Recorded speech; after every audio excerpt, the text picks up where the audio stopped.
Peace, peace, peace. Peace, bro. Yeah, I was gonna try and move my laptop to the room. Yeah. Yes, ma'am. And I accidentally turned the camera on. So I'll wait. You don't know. Nah, I said come in. Oh, okay. I'm gonna move it to my room real quick. But so how's everything going so far? Going great. Who's she? That's nice. Hi, Nikes. Hello, how you doing? I'm good. How are you, love? I'm doing fine, thank you. Precious. Okay. I'm his mommy. Just wanted to speak. Yeah, you met her before. I say mommy, but he's my oldest son. He's You my met her son. before. Hello, that's my son. Yeah. You I met don't her. want to say mommy, You met her before. but I am. You are my mommy. Okay. Just say hello, darling. Yeah. Well, you are mommy, so that's what it Okay. is. Thank you, baby. Okay, mommy. That's Okay. right. Nice to meet you. Maybe It's one nice day to we meet could get you It's on nice the to live meet stream and you tell us about the rent parties y'all used to have in Harlem to show where the unity, how strong unity was at one point. Oh my God! A Yeah. ring party. We used to have those in the city, baby. And That's people right. we would get together. Girl, you don't know that. We would get together and have rent parties and we would fry food, fish, and stuff. And the friends would come and buy it, and That's then you right. could pay. Girl. So when you gonna come on and tell us about the good old days? Man, I've been trying to get her on the podcast for years. Girl. The last time I had her on the podcast, she was doing a rampage on She's Maury. pretty. She was doing That's a good. rampage on Maury. Well, tomorrow we gonna put you on. We ain't gonna wait no time. Tomorrow is set. We'll see, baby. Love you. Love you too. She's so pretty. But Hold on, Daisy, one second. This my Hold on tugger. one second. That's your baby, right? This my tugger booby stoogie food. Okay. Okay, baby. Okay, baby. Yeah, I'm at my mom's house. I was doing something for them this morning, so I figured I'd do it. I figured I'd go ahead and use it. I go ahead and use the internet to do this since I was over here.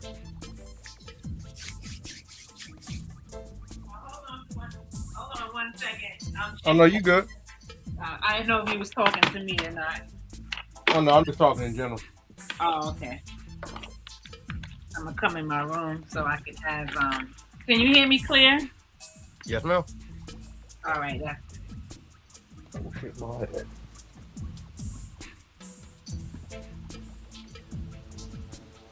Oh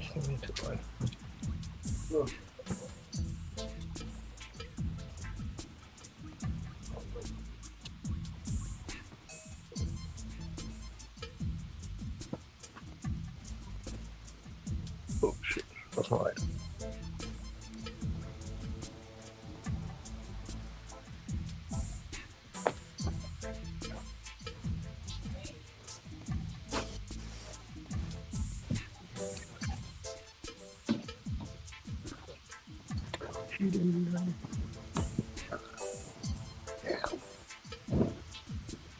Okay. Were you able to link your channels, right?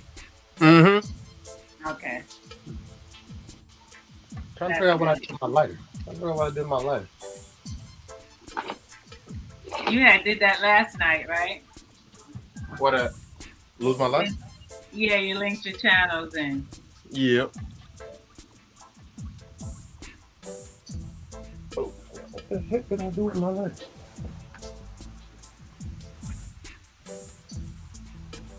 Yeah, I was sitting there waiting. I said, well, I'll wait till he sent me a message before I, log in and wait in the studio. Because a lot of times I just be in the studio waiting while the guest is getting their stuff together.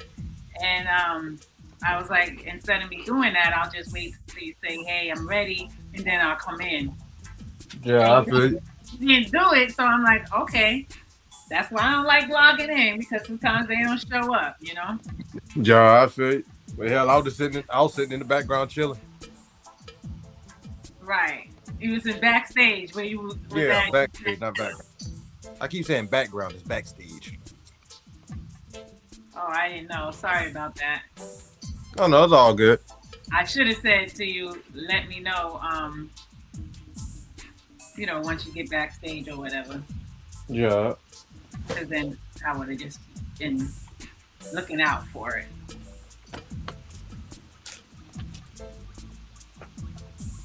It's right. It gotta be right here in my face. What you looking for? A lighter. Yeah, screw it. All right, let's get to it. Yeah, so I don't know if you know that person that's on the stream. I mean, that's in the chat. I'm not familiar with their name. I guess that's somebody you invited, right? Hold on, I can't see him. Let me see. How do I get to the chat? How do I get to Joe's thing? No, that's the studio. That's in the studio. Oh, him right there? It says comment. Yeah. Oh crap. I don't recognize the name, but welcome to the channel. Right. Welcome to Real Radio Talk. The real voice in radio. We have Lidge on the line. And he was speaking to me yesterday about Shashamane land. Like, what happened? The whole mission and the whole purpose of it never manifested. It never morphed into what Haile Selassie wanted it to morph into. And there's and I think that there's a reason why. Many reasons why, but you know. Facts. We can talk about that. Drop.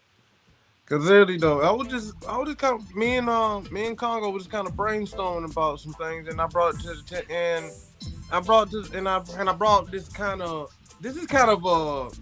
a what if scenario, kind of like how the Boondocks did if Martin Luther King went into a coma instead of actually dying. It's kind of like one of those scenarios. Right. What if we in the West, the diaspora's Africans, what if we actually would have done what Selassie asked of us?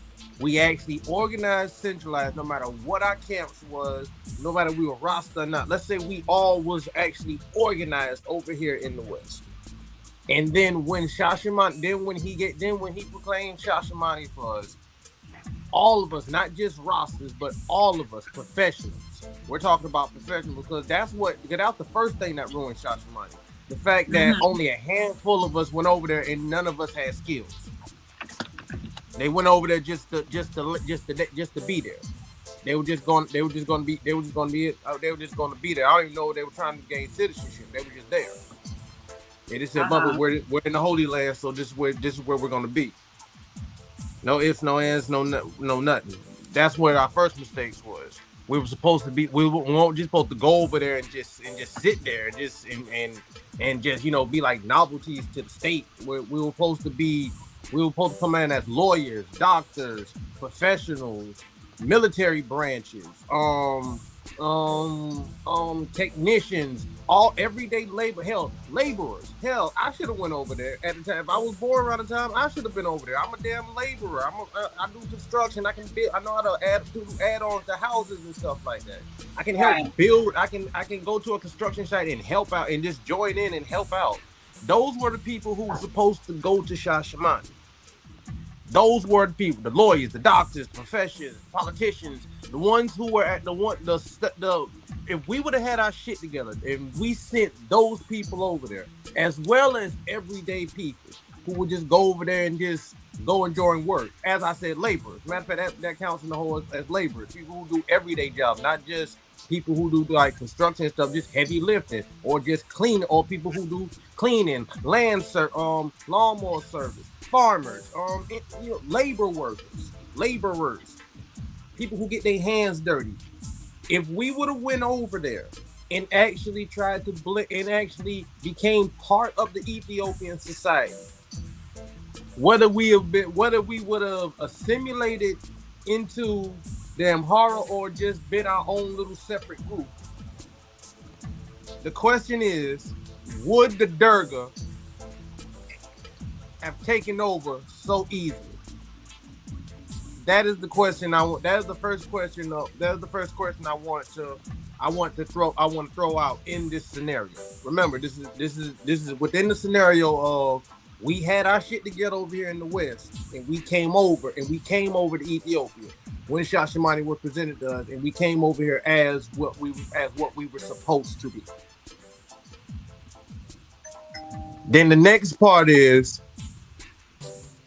would we have been able to assimilate into the Amhara, or would we have been ostracized in a sense as some kind of novelty of the state, like basically like we kind of were. Because let's be real, even though Selassie loved us in the West, doesn't necessarily mean the next ruler after him would feel the same way. Right. Because Selassie was good for make was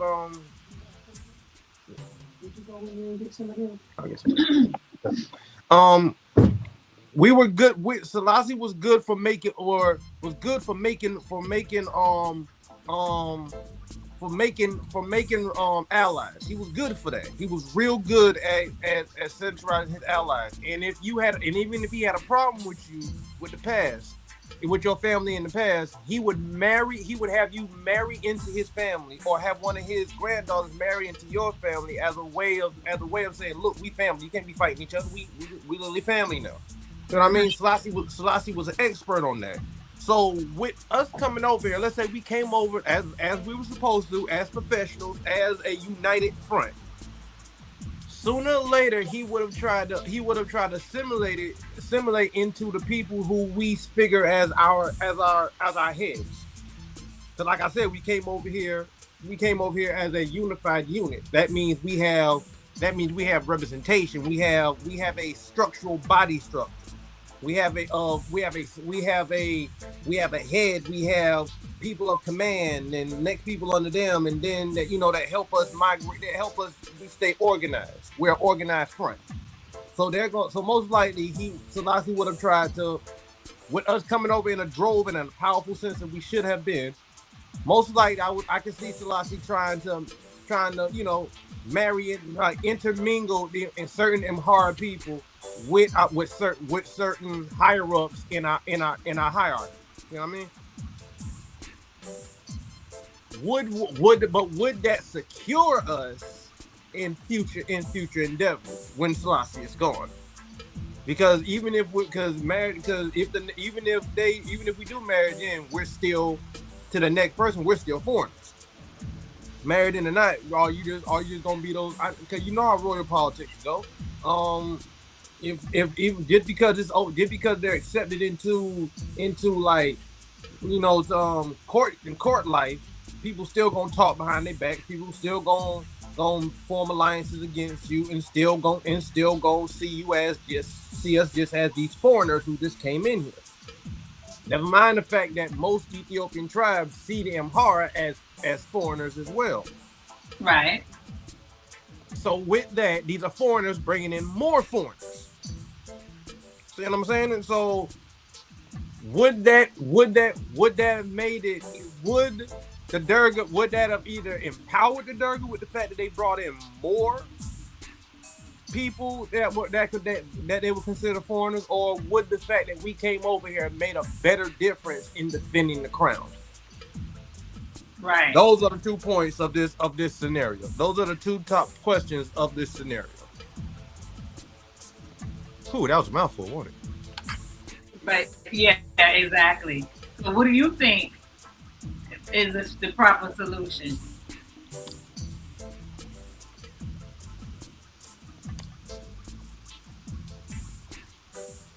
Like I said, this is a scenario. So I don't really I can see it working, but I can still see it having problems. We come over here, let's say with how Black Americans are. Let's be real. Black Americans, we on some whole other crap. When we fight for something, we fight. We was ready to go to war with Mussolini just because he attacked Selassie. United States just wouldn't let us. They even stopped them from sending aid to Ethiopia. America stopped that in its tracks. We couldn't even send aid to them. And then when they did enter the war, we was only sent to the British. I don't know how many of us. I'm not sure if any of us was able to actually go to Ethiopia and fight. But a lot of us, like the Brit, like if you were in England and America, you were right there. You was right there fighting. You were most likely fighting in the Pacific or fighting on mainland Europe. You know, trying to keep Britain from trying to protect Britain and trying to help the French get their shit back. So with the fact that we were so willing to fight, I have no doubt that we would have helped put up a better fight. Because as soon as we hear that this uprising was against the king, if we would have came over there in a more organized front and had the numbers, and we were all rallying for Selassie and had the numbers behind it, yeah, we probably would have. That was a different beat. That was a different beast. That was a different beast of black man we had in the 30s. That was a whole different beast of black man. We were dealing with racism and hardship. Everything you had to do, most of us had to get it out the ground itself. This won't know you got a good job. This won't during a time where you were lucky to get a good job and then everything fortunate. No, everything was labor accentuated. If you wanted to get up, the fastest way to get up making money was through labor. So this was a physically and mentally different black man. So yes, these people. So yes, I felt like we probably would have put up a good fight against the dirt. I'm not saying that Jamaicans and every other ones wouldn't have fought harder, because that was a different. Think about it. These were the Maroons. These are ancestors of the Maroons and shit like that. Jamaicans would have went over there and caught hell. These were ones who were, and look at the Haitians. These are ones who were direct descendants of the one who literally fought and got their independence in Haiti. You know what I'm saying? We would have. The Haitians don't play. They are the war gods of the Caribbean. They are the war gods of the world, if you ask me. You understand what I'm saying? Because they don't retreat. For real. You understand what I'm saying? For real. And then never mind, look at us in the South in America. You had the Blackfoot Indians. They were black. They were black and natives, but most of them looked just like us. You had us Gully Geechees. Hell, we were warring like hell in the South. Man, exactly. It was too many. Yeah, we were direct descendants. Those 1930s blacks were direct descendants of those people that willing to go and fight for in a country we barely knew anything about. All we knew is we black, they black, we want to go fight for the black man. That's all we knew, and we was ready to go put our lives on the line for that shit. That 1930s black man was a completely different beast. Yes, if those people if we would have been organized from those blacks and stayed organized and kept that same militancy that kept us going all the way up to the civil rights movement. Yes, that black man would have gave the Durga hell. That Western black man, that diasporous black man would have gave the Durga hell. Right. However, when all said and done and Selassie is gone, how would us as the diasporas, or how would we have fended after Selassie was gone? I figured we'd catch the most hell when Selassie was gone. Everything will be good as long as the crown is in power and everything's good. But when Selassie's gone, what would his next heir? How would they see us? Because not every Amhara was okay with slavery being abolished. Right. These won't just other tribes that won't have you with slavery being abolished. There were Amhara who wanted slavery. Amhara had were part of the biggest slave trade. They benefited the most from the shit. Some of the Amhara was big slave traders. They were not happy about that shit. And the thing is, there's another point, and this may be for a whole nother video when it comes to like Selassie. Because in another video, I would like to post the fact that Selassie's story not only teaches us that we really can't trust these Europeans, but it also shows that the mainland African does not fully understand the beast, what is racism. This is a sidebar right quick. this is a quick sidebar. I want to get this out. Selassie's story with the League of Nations is a prime example of them not truly understanding what Africans on the mainland not truly understanding the beast racism is. Because think about the fact where Selassie was going to all these schools in Europe. He was high in scholarship when it came to academics. He was high in scholarship. We see when he come over to America how they give him all these academic awards because of his achievements. He's been to schools and he attended schools in England and Europe and stuff like that. Because he also encouraged others to go out there and learn from these schools. Don't have a limitation to your education. Go to these different schools. Go outside the country. Bring what you learn. Take what you learn and bring it back. When you have a status of like that, and you go to school in England like that, you don't really have, and you have in coming with the status, because you going to school with other dukes and dignitaries and people of status and all that shit with names, with titles and names and stuff. And the fact that you're coming from royalty, like straight royalty, you're not just a cousin of a duke, you're direct royalty. You're in line to the throne. You outrank most of your peers in status.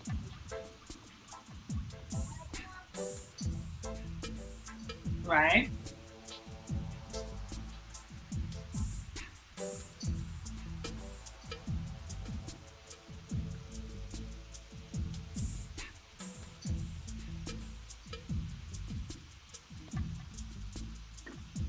Looks like the guest is having some mic issues. Give them a few minutes to come back in.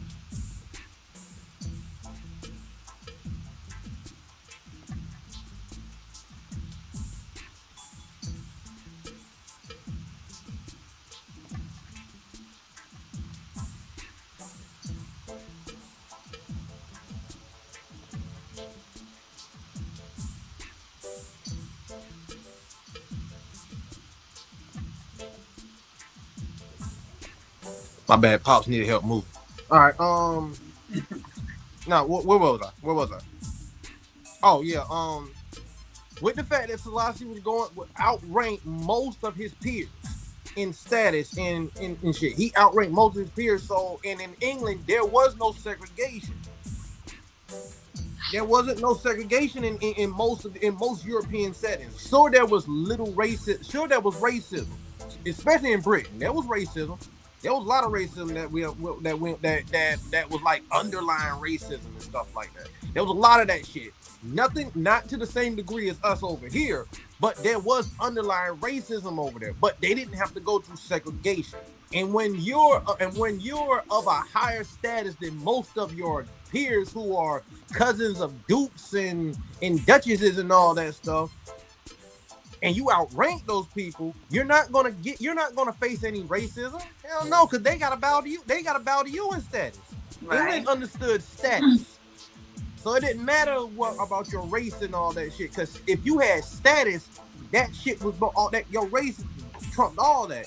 Even in America, if your status was high enough, racism racism barely touched you. I ain't saying it didn't, but they take you places where white people would be a little more on their cues and stuff. I mean, look at our most famous singers and stuff like that back in the 30s and stuff, and stuff like that. Our famous jazz singers who got recorded and then they go places and stuff like that.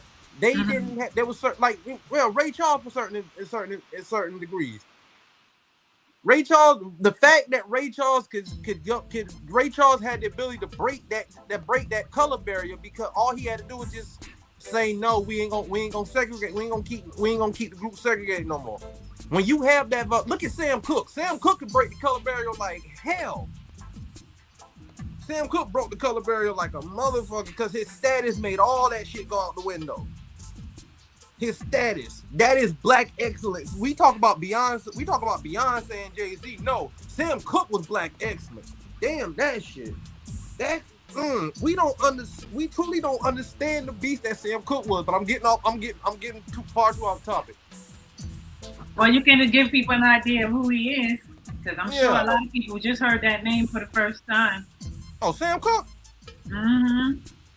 Oh, oh. All right, all right. Most of our viewers, you want to get a good idea of the look at this movie called what it's a movie where what's that movie where Malcolm X, Sam Cooke, the football player, and Muhammad Ali meet in a hotel after he beat Sonny Liston. Something in a Miami hotel or something like that, or damn. Hold on. I got my phone. I'm gonna look that shit up right quick. That's a good example of understanding. Of him. Yeah. I'm gonna share the screen.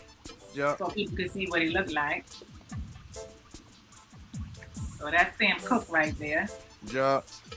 Powerful brother, man. He opened so many doors in the music industry. When it came to a point where if you let's say you made a song. You made a song and you recorded it for Sam Cooke. All right. He owns the right to your song. He giving you the money, he giving you exposure and all that stuff. It's your song. Now, some white producer wants to buy the song for another artist. Because they don't want no black person, they don't want no black face on this song, but they like the song, but they want it for a white singer. Sam will sing them the song. Sam will sell them the song, and you will live the rest of your life on royalties. Every time that white man sells one record, he gotta pay you first. That's not what you mean. For real, that was the beauty. Sam was the king of royalties, and he made sure that white man had to pay him. Sure, you take mine. Go ahead and claim my music. You got it like it's yours all you want to. You gotta pay me though. You gotta pay me for every record, every time somebody on air even hum that song. You gotta pay me. They even talk about the song. You gotta pay me. Mention the song. Pay me. Royalties. That's true black excellence. We don't talk about it. During a time when Jews and other people were shitting black people out their music and shit. Sam Cooke came in with ultimate economics. Whoo, bruh. What is that movie? I know he made this song Change Is Gonna Come too, right? Mm-hmm. Is the movie called let me see. Maybe I can find it. One Night. Bring It On Home to Me? Hotel. No. Oh, that's a song. Sorry, let me see. Movie. Movie with Sam Cooke, Malcolm X, I think, right? Muhammad Ali. Sam Cooke Legend. One Night in Miami. That's the name of the movie. One Night in Miami. There you go. You want to get a good impression of Sam. You want to get a good impression of Sam Cooke and how other black people saw him and stuff like that. Like how there's a real good debate between him and Malcolm. It's a real good debate here. Now I don't know if this actually happened. I don't know if this actually happened. I think this is just like this is like somebody's take on it, like if it could have happened or whatnot, or what it have been if they would have hung out with each other. That's a real good part. Jim Brown, that's the football player, Jim Brown. Okay. That's the other one. Jim Brown, Sam Cooke, Muhammad Ali, and Malcolm X. This is a real good movie. I watched it 3 times. This was my for a hot minute. This is my favorite movie. I love this movie. This will give you a good. This is Jim Jones break down the excellence of Sam Cooke real easy. Real man. Just watch that. Watch it. Just watch it. Yeah, I think I'm gonna watch it today. And the dude who How played long Malcolm, is it? And the dude who played Malcolm, he played that jump to the key, man. That he made me almost believe he directed it. Wow. Yeah, man. Yeah, you know Regina King, right? Yep. She directed it. Regina King from 227. Shoot, that's what's up. Remember the sitcom 227? Yeah, I know it best on Friday. At the sister on Friday. Yeah, Friday, exactly. Okay, so the guy who played Malcolm X, his name is Kingsley Ben right here. Mm-hmm. Oh, that's who played Malcolm X right here, right? Mm-hmm. He does a good job. You kind of get the stress of where Malcolm was at that time period. Of like his mindset at the time. It's like you can tell, you can see, you can hear the urgency in him. You hear the urgency in his voice and how real and how real this shit was. Like y'all gotta watch the movie, man. Just watch this damn movie, bro. God, watch this fucking movie. I love this movie. This was like, and it takes place like right around the time when Malcolm X is about to get killed. He can see the writing is on the wall. Right. So when you see actors, right, embody the personification of a person that they're acting about, is a book called The Modern Shaman. So a lot of times when, even if the person that they're acting about passed over already, when you are playing their part in the film, like how you just said that he played Malcolm X real good, Denzel Washington played Malcolm X real good, you know what I mean? That's called The Modern Shaman, where they actually embody that person that they're playing. To the point where it feels like that is the person. For real though. You know what I mean? What's up. Now that's what's up. Okay, so I guess we can go back to. Yeah, my fault. I went all the way over there. But yeah. No, but that's good because it's a good movie for people to go back and watch, and I'm sure this is probably the first time some of them heard of it. And there's always, more education, more information. Right. But back to the topic. So with that, Selassie didn't have to really deal with so much racism until it came to the League of Nations. Because with the fact that his country was a Christian country, he honestly believed his country would not be, they would not let anyone, he would be protected under the League of Nations rules and all that crap. Not only was he part of the League of Nations, but his country was already a Christian country. There was no need for them to come over here and what was the point of coming over here and invading? And plus, we already had somewhat trade. Mm-hmm. So what was the point? So there was no point. He didn't believe that they would actually let Mussolini attack his country.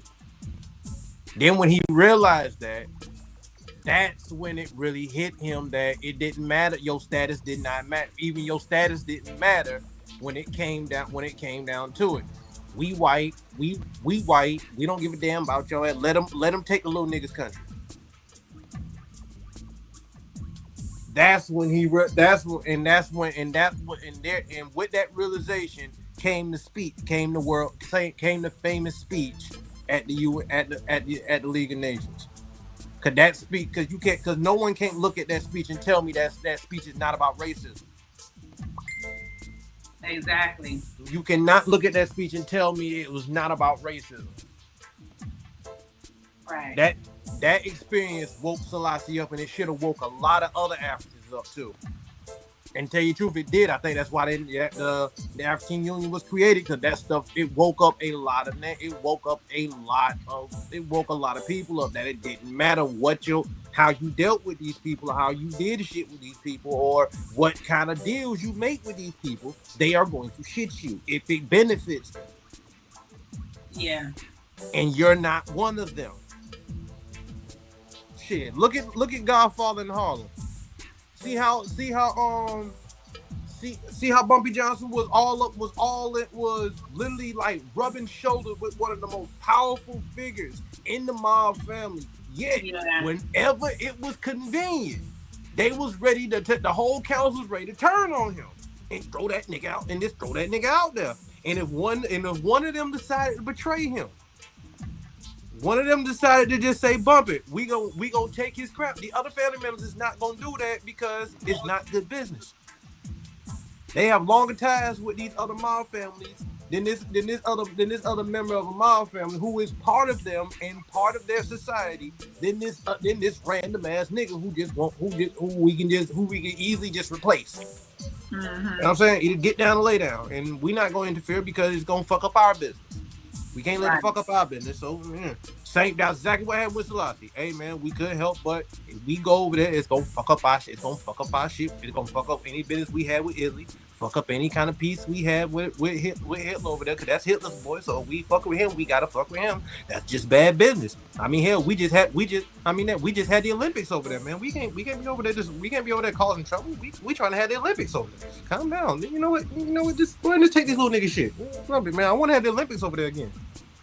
You know, go ahead and do your little shit. Hitler ain't that bad. He killed a few Jews. Jews ain't making us enough money right now. We don't really care. So just kill these niggas in these little Jews over here. We ain't worried about just a little bit of Jews over there. We ain't worried about them. Besides, these ain't our money making Jews in Russia. So we ain't worried about these motherfuckers. Fuck them. So yeah, just take them. And who cares about this little nigga over here? Just fuck him. Fuck him. Let that shit. That's exactly how that shit went. That's when he realized the beast that racism was. Mm-hmm. That was the eye opener. That's why I say that also opens the eyes to the fact that a lot of mainland Africans do not truly understand the beast that racism is, because a lot of them grow up over there, like Nigeria. No disrespect Nigerians, but y'all know this, even y'all, because y'all kids even telling y'all this now. Y'all grow up over there and y'all think everything the white man gives y'all is gold. This is how shit supposed to be. This is just how shit is. And no other country did that. Every time the British went somewhere, no other country did that shit. The British went over to England. The British went over to England, got territory in England. Guess what they did? Did they start eating beans for breakfast in India? No. Did they start eating bubbling squeak or whatever that nasty British shit they be eating over there? No, they ain't start eating that shit. They ain't start eating that shit in Hong Kong. They ain't start eating that shit in China. There's no British food. There's no cans of gravy. There's no cans of powdered gravy in China or in British. There is no British tea. Well, probably, I don't know. Everybody loves tea, so there's probably British tea over there. Yeah, they drink a lot of tea in England. Yeah, they do drink a lot of tea. The black tea, the great royal tea. Yeah, so everybody loves tea. Drink a lot of tea. Have everybody's tea. And they have the lavender fields, and they have their little botanical stuff going on there. Yeah, but they didn't. But India and China didn't stop drinking their tea to start drinking British tea on little sauces and cups.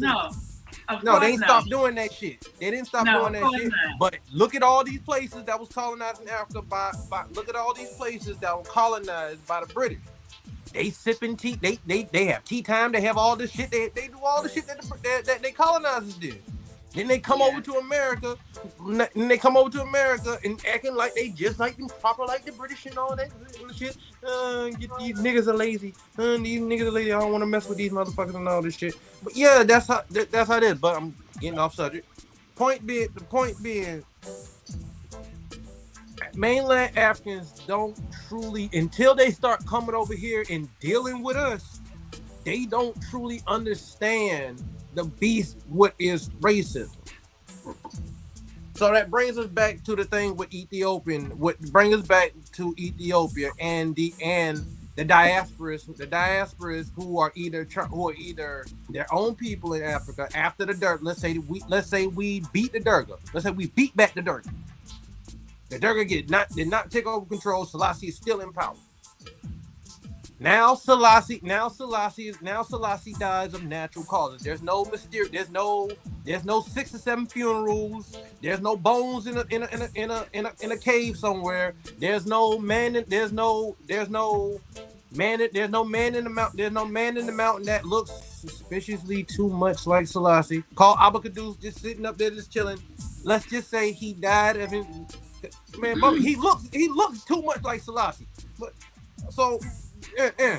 damn, Okay, so let's see. He died. Remember He I dies told of you natural about causes. remember the little thing I said about the modern shaman? Mm-hmm. Now, when they say that Haile Selassie is up in the mountains of Ethiopia, Mm-hmm. he could have transformed his luminous energy field into another whole body. Could have. Or that could be his doppelganger. Well, yeah. Now that I can't agree with. Everybody got a look-alike. Everybody got one No, look-alike. we got about 7 doppelgangers. Not just damn. one look-alike. We got about 7 doppelgangers. And they don't have to be the same race. Damn. You may find an Indian man that favor your mother. I mean, an Indian woman that favor your mother. Damn. Total different That'd be races. trippy. That'd No, be trippy. seriously. No, seriously. No, I Or believe it. you may see a Spanish man that favor you. 2 different ethnicities. Shit, I can believe that. Man, that'd be trippy though to see an Asian me. That'd be funny. Right. But yeah, Battle Beans got done wiping the floor with Invincible. stop. For you. But shit though, yeah. So let's say boom, Selassie dies of natural causes. He's in his case. He's gone. He's done. We had his funeral. Everything's good. Now, the next person is crowned. Who are we supposed? Who would we? No, matter. Let's back up before the next person's crowned, because let's look at Ethiopia's history when it comes down to succession. Bodies are supposed to drop now. The emperor is dead. Bodies are going to start dropping now, because now this is a fight for true succession. And whoever may be on the throne right now may not be there forever. May not be there for the next, for the next couple of years. I mean, how long was the lady before Selassie? How long was she there before Selassie, got rid of her ass, got her ass gone? How long was she there? Which one are you talking about? What's her name? Damn, I had a whole video on her. Shit. What is her name? So yeah, the one who was empress right before Selassie took over. Are you talking about Zawadi too? Yeah, I think that's her name. I'm pretty sure that's her name. Yeah, but yeah. How long was she there before Selassie started before consolidating his power and all that stuff? So now Body's about to start dropping. The next thing that's going? It was Empress Zawadi too. Yeah. Now, with that, she's the daughter of Emperor Menelik II, the first female head of the international recognized African state in the 19th and 20th century. She was succeeded by her regent, Rastafari Makinen, crowned as Haile Selassie. Right. Appreciate that. I need that re-education. I'm surprised. I'm sad. I didn't remember her name. That is kind of sad. But You said you were sad. Yeah. No, it's sad that I didn't remember her name. Right. And I did a whole video on literally how Selassie got thrown and stuff, and she was a big part of it. So she was the opposition. Yeah, that's her. This is her picture right here. Yeah. So boom. Boom. The next thing that's going to affect our standing in Ethiopia is who we back as the next emperor. Now, at the time, because remember, not every family member was agreed with Selassie. Not everyone, his family members agreed with how he wanted stuff. So we back the wrong family member. He might use it. They might use us as just a way to get the throne. Then as soon as he get rid of our ass.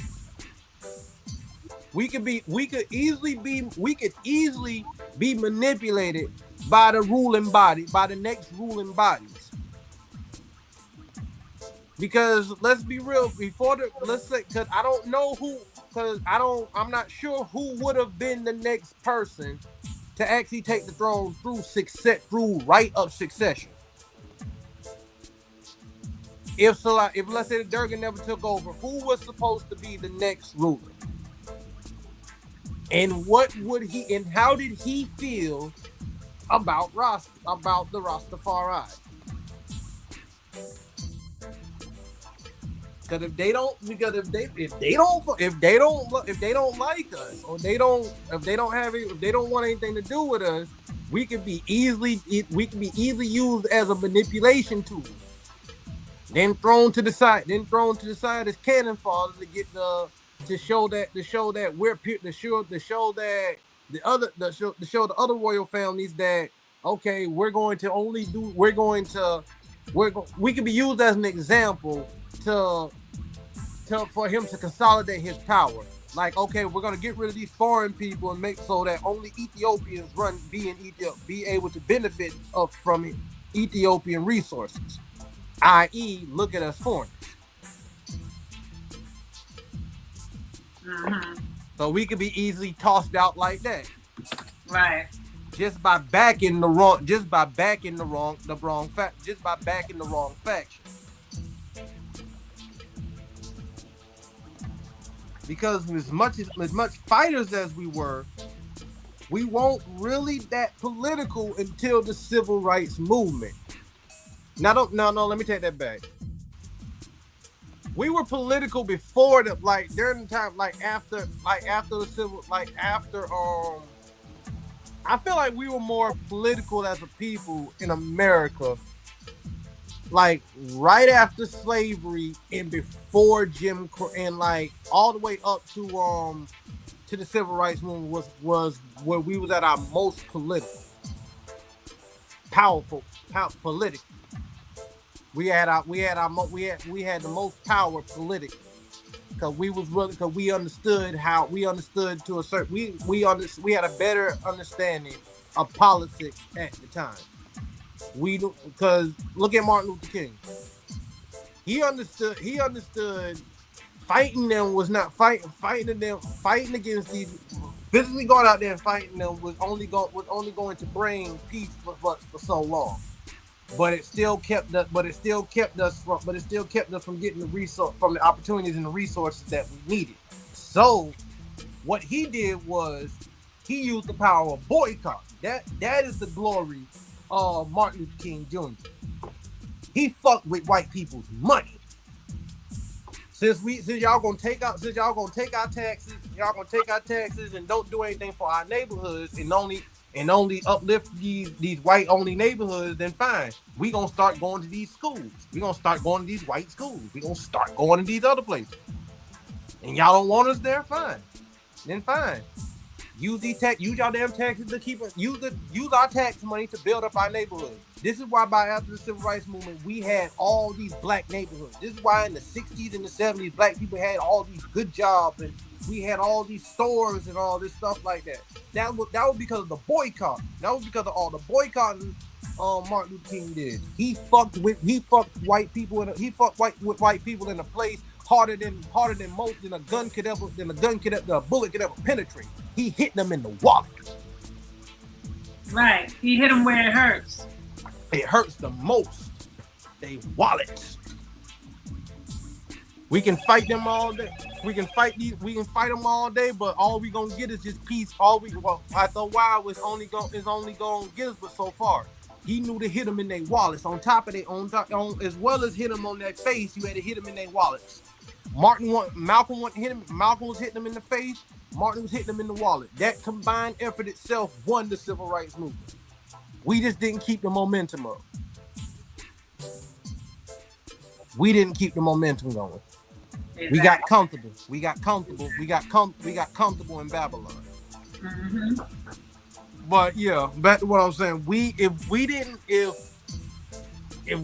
Our next thing would have been, the first thing that would have destroyed us over there is the fact that a lot of us didn't truly understand Ethiopian politics.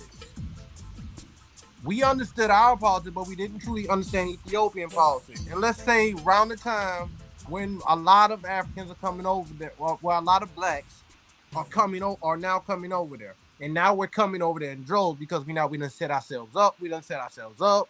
We got our own. We assimilated into society.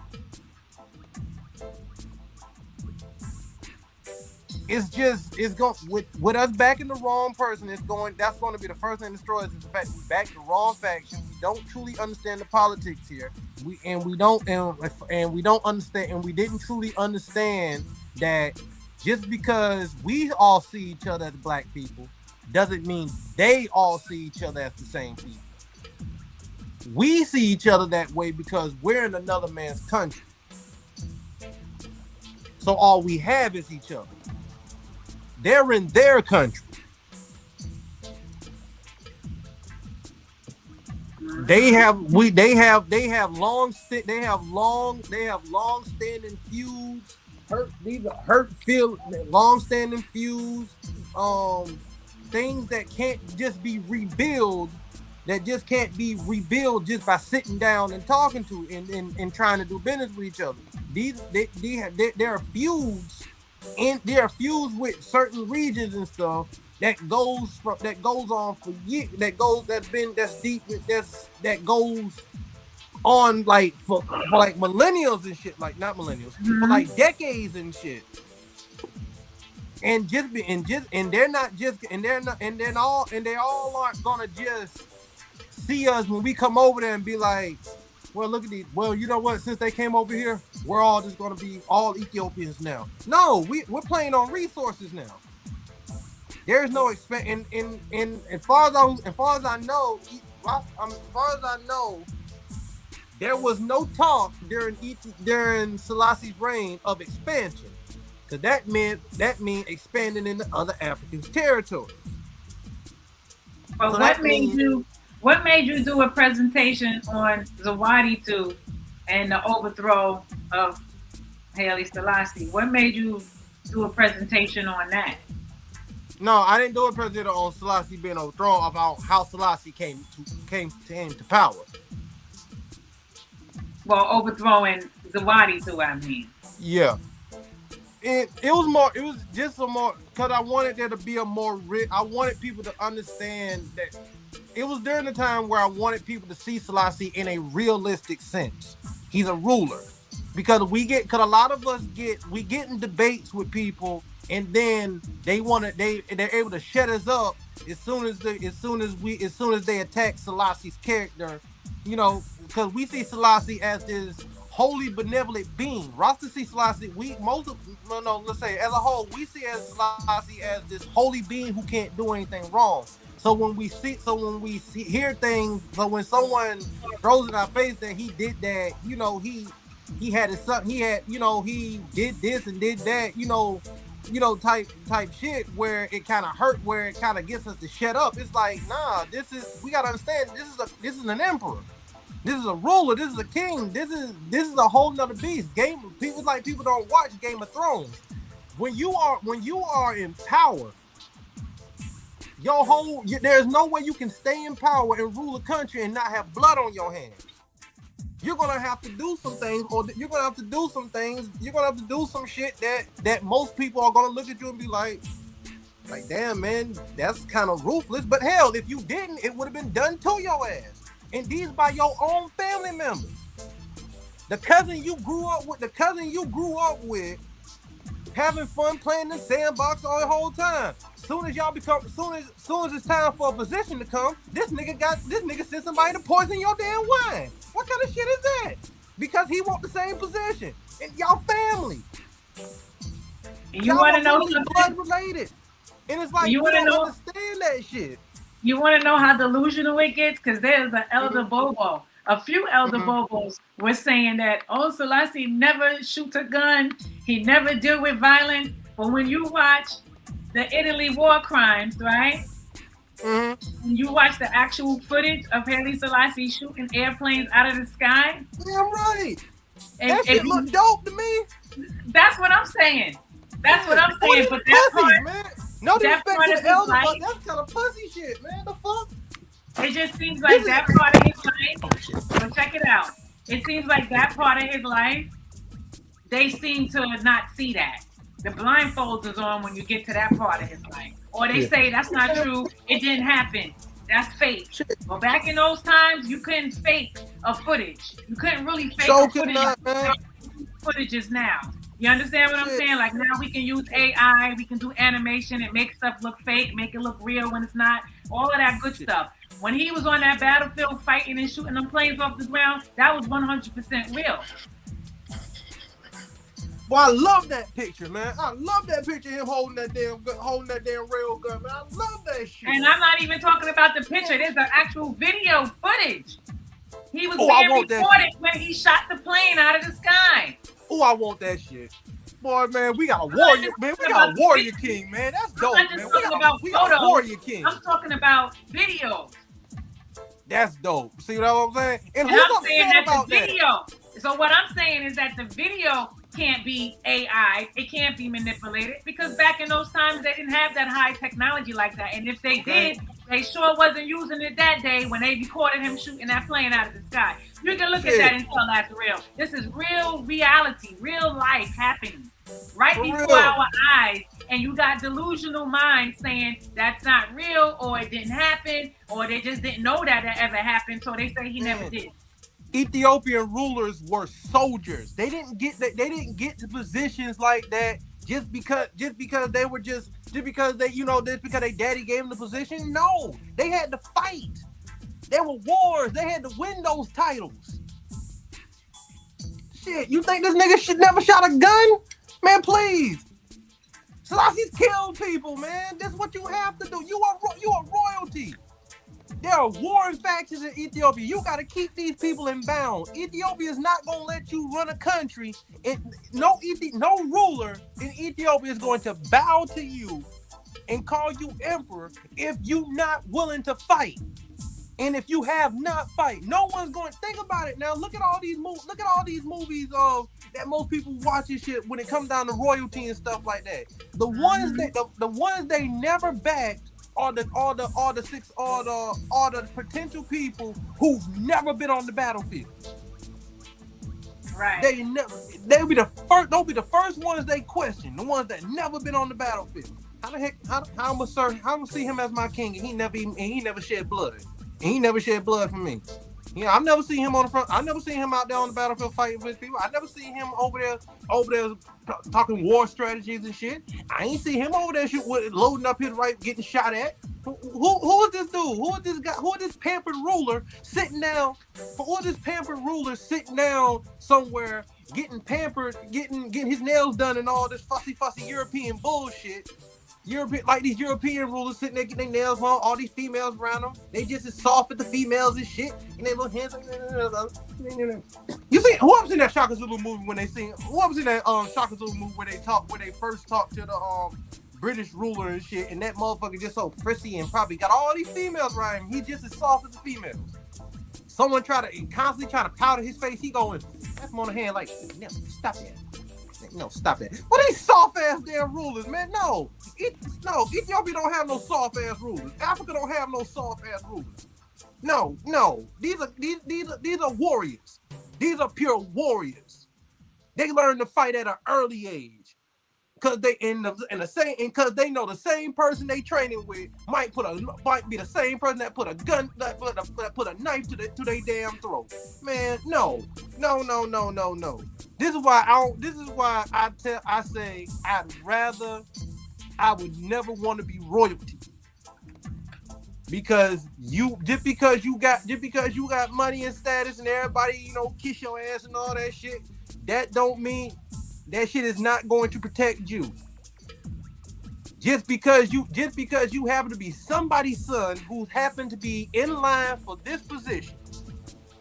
Anything you gotta be worried about, anything you do, that's not gonna make somebody the potential of dying every day from what you drink, going somewhere with these people, showing up to a meeting, showing up somewhere. Anywhere you do anything you do, you have the potential of getting fucking murdered just because of the position you may have in the future. That is not going to make somebody soft. That's gonna make somebody. That's gonna make somebody cutthroat and ready to ready for whatever. And speaking of army, Haile Selassie Army, the Cognu Battalion. Mm-hmm. So why did he have an army called the Cognu Battalion if he wasn't about war? Man, when it please. was necessary, when it was needed. For real. Crap, if you couldn't get this faction to bow down to your rule, you had to send somebody to make him bow. Mm-hmm. If he still didn't bow, that means fuck you. Wipe his ass out. Because if you didn't, he just gonna come back, gain some more allies, and then next minute it's gonna be your ass. Mm-hmm. Shit. It's like they get in this mystic they get in this mysticism so much. It's like they forget that the same people, the same ruler you trying to make benevolent as these holy people you have in these books. You forget these holy people in this book was just as damn ruthless. That part. Look at David. Shit. Look at man, please. Look at damn right, David. Damn right, David. Didn't David and Solomon's father told him, hey, you better kill your brother. Better go ahead and kill your brother. Or he gonna rise against your ass again. Kill his ass. Might as well kill him. I told you not to kill him because he's my son, but go ahead and kill him because he gonna fuck with your rules. Go ahead and kill him. Man, shit, man, that's how it is. That's just how the fuck it is. If someone's not gonna bow, you have to get him out the way, or he's gonna forever be a threat to your rule and your life. Crap. This ain't no game. This ain't no game. Being a ruler is no game. So yeah, we back the wrong person. It can either bite us in the butt, or if that person we back lose, then we're in even worse shit. We're foreigners who aided the opposing force. Bump kicking us out the country, they might just kill us. What we gonna do? And what we gonna do? The ruling government is gonna just say, fuck it, kill us. All we gonna do is run up into the hills or try to escape Ethiopia. Right. So I'm saying, so that's the first thing that would have been the first. That's the first obstacle the major obstacle that would have hit us. Then let's say we survive that, and our faction wins. What guarantee do we have that as soon as we're no longer a political game, that he's not going to try to force us out? Exactly. See what I mean? So, Shashamane,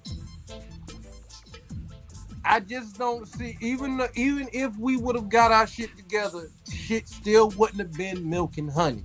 Because at the end of the day, we're foreigners coming into another country, not truly understanding the politics. Because the first mistake, let's get back to reality. The first thing we did wrong when we went to Shashamane. The second thing we did wrong. The first thing we did was not obeying Selassie's order and coming over here as professionals. We came over here not knowing shit. We came over to Ethiopia not knowing shit, went to Shashamane, not truly understanding that Shashamane was not in Amhara territory. They came with a religious mindset. They came on like a spiritual journey, a spiritual expedition. They didn't come for infrastructure. They didn't come for education. They didn't come for hospital. They didn't come for medical. They didn't come for, teaching. They didn't come for nursing. They didn't come for lawyership, because it would have been nice to have a lot of Rastafari lawyers or anyone from the diaspora that chose to go to Shashamane. It would have been beautiful to have lawyers lined up. So if anybody, anywhere, any black person anywhere get into any trouble, you got lawyers to back you up. You don't have to. Only thing we came over here with a Bible in our hands and a full heart.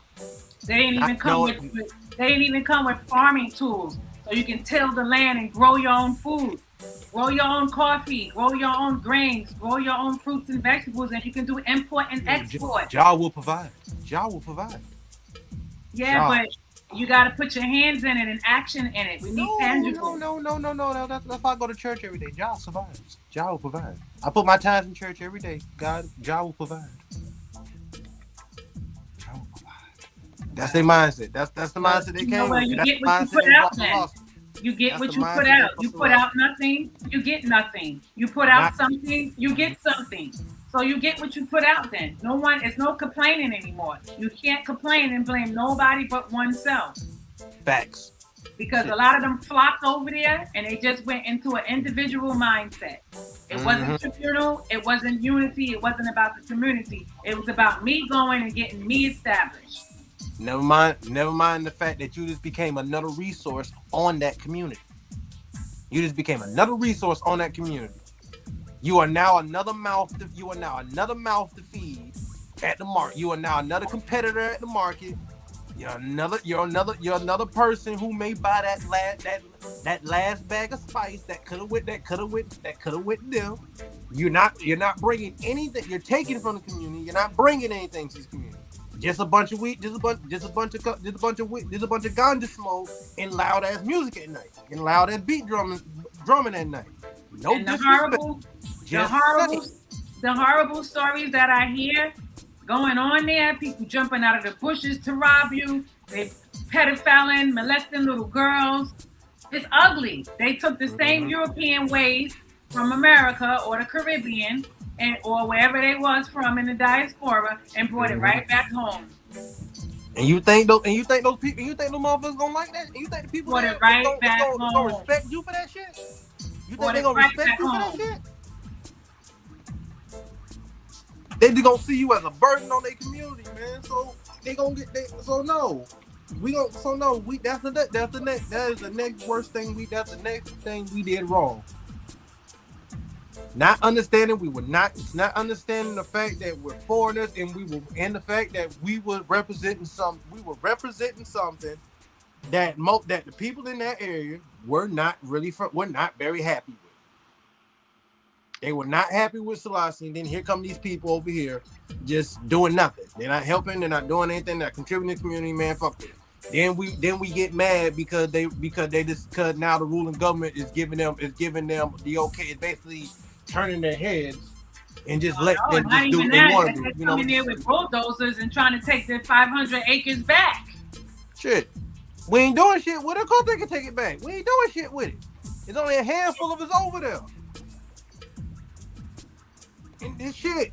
And be real, man. It's just, as much as I love the idea of Shashamane, it's just not a thing. It's no longer reality. It's just no longer reality. We destroyed that.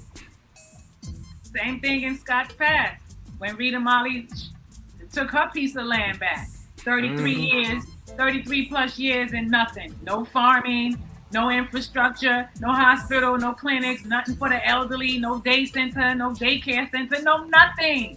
No restaurant, nothing. Just a bunch of ego and arrogance floating around. You know what I mean? That's boring. That's played out. Shit, for real.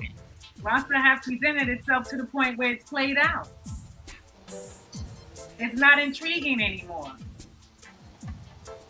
They talk Only to those who don't know. About Pan-Africanism is dead. Pan-Africanism is still alive. But some Rasta put Pan-Africanism down. And they didn't bring their Pan-Africanism spirit and mindset to Shashamane, because if they did, we would have had all the things that we named that is not happening. Mm-hmm. We would have had the hospital, the school, the community center, the farming, the agriculture, the importing and exporting of goods. We would have had all of that if we would have came with a Pan-African mind. But they came with this religion. And I'm calling it nonsense because that's exactly what it is. There's no sense in it. Let me burn my incense like this. Let me burn my incense in this Ethiopian Orthodox Church. And everything's cool and everything's gravy. My cup runneth over with all my joy. If they want to go to church, that's fine, but don't forget the mission. Shit, they forgot the mission. Don't forget that you could do what Haile Selassie did too. You can speak 13 languages like he did. You can go to several universities like Duke University here in America like he did. You can do it too. But instead, you rather get your divination and get your inspiration through someone else who did it.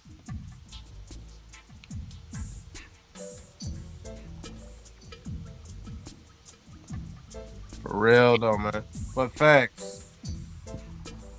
So really, it's getting lamer and lamer as the years go by. It's getting lamer. It's corny. It's getting whack. That's why now we're not expanding. We have to expand. Rastafari is supposed to be a far eye. Your eye should see far. We're supposed to be expanding. We're not expanding. Shit. Expansion. Right now, I feel like we're roster. The main thing we need to be focusing on all the things that is completely and utterly relevant to us where we are. If you're a roster in Jamaica, you need to deal with what's relevant to you in Jamaica.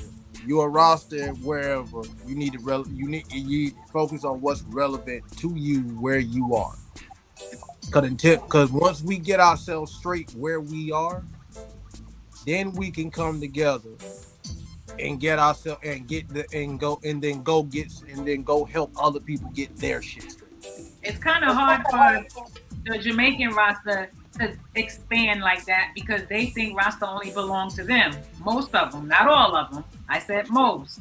They think that Rasta only belonged to them. It started in Jamaica in their mind's eye, and they're the one who shared it to the world. Never mind the fact that Leonard Howard got his doctrine from a man in Chicago. That part. Shit.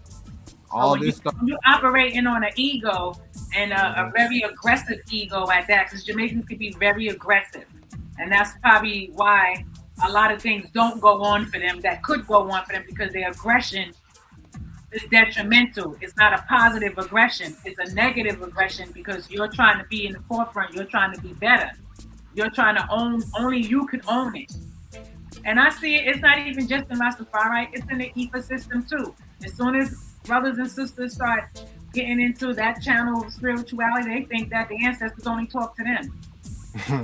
They think that Igbo only belongs to them. They think they're the only ones spiritual and that have dreams and that can see things and feel things and hear things and smell things. You understand me? Facts. They gatekeeping. Exactly. And too many Jamaicans be gatekeeping. Don't even know how to congregate in a unified way. That part. Too many of them act like they have to be the front one. Like that dude. And tell you the truth, you wanna know the funny thing is the loudest ones be the ones who aren't Rasta. That's the thing that trips me up. That's the thing that really trips me out. It usually be ones who aren't really Rasta. They may have been Rasta somewhere in their time, but then they cut their locks and they start doing whatever the fuck they want to do. But then when they see someone else who's not Jamaican, they want to trip. Nah. Yeah. And tell you the truth, I know why. Because they see what they used to be. And they fell off the path, and now they see somebody doing what they know they should have been doing. So now they feel some type of way. That's guilt. No, there's a better word for that. There's a better term for that. What's the term when you see someone doing when you see somebody doing what you're supposed to be doing? Envy. That's the term.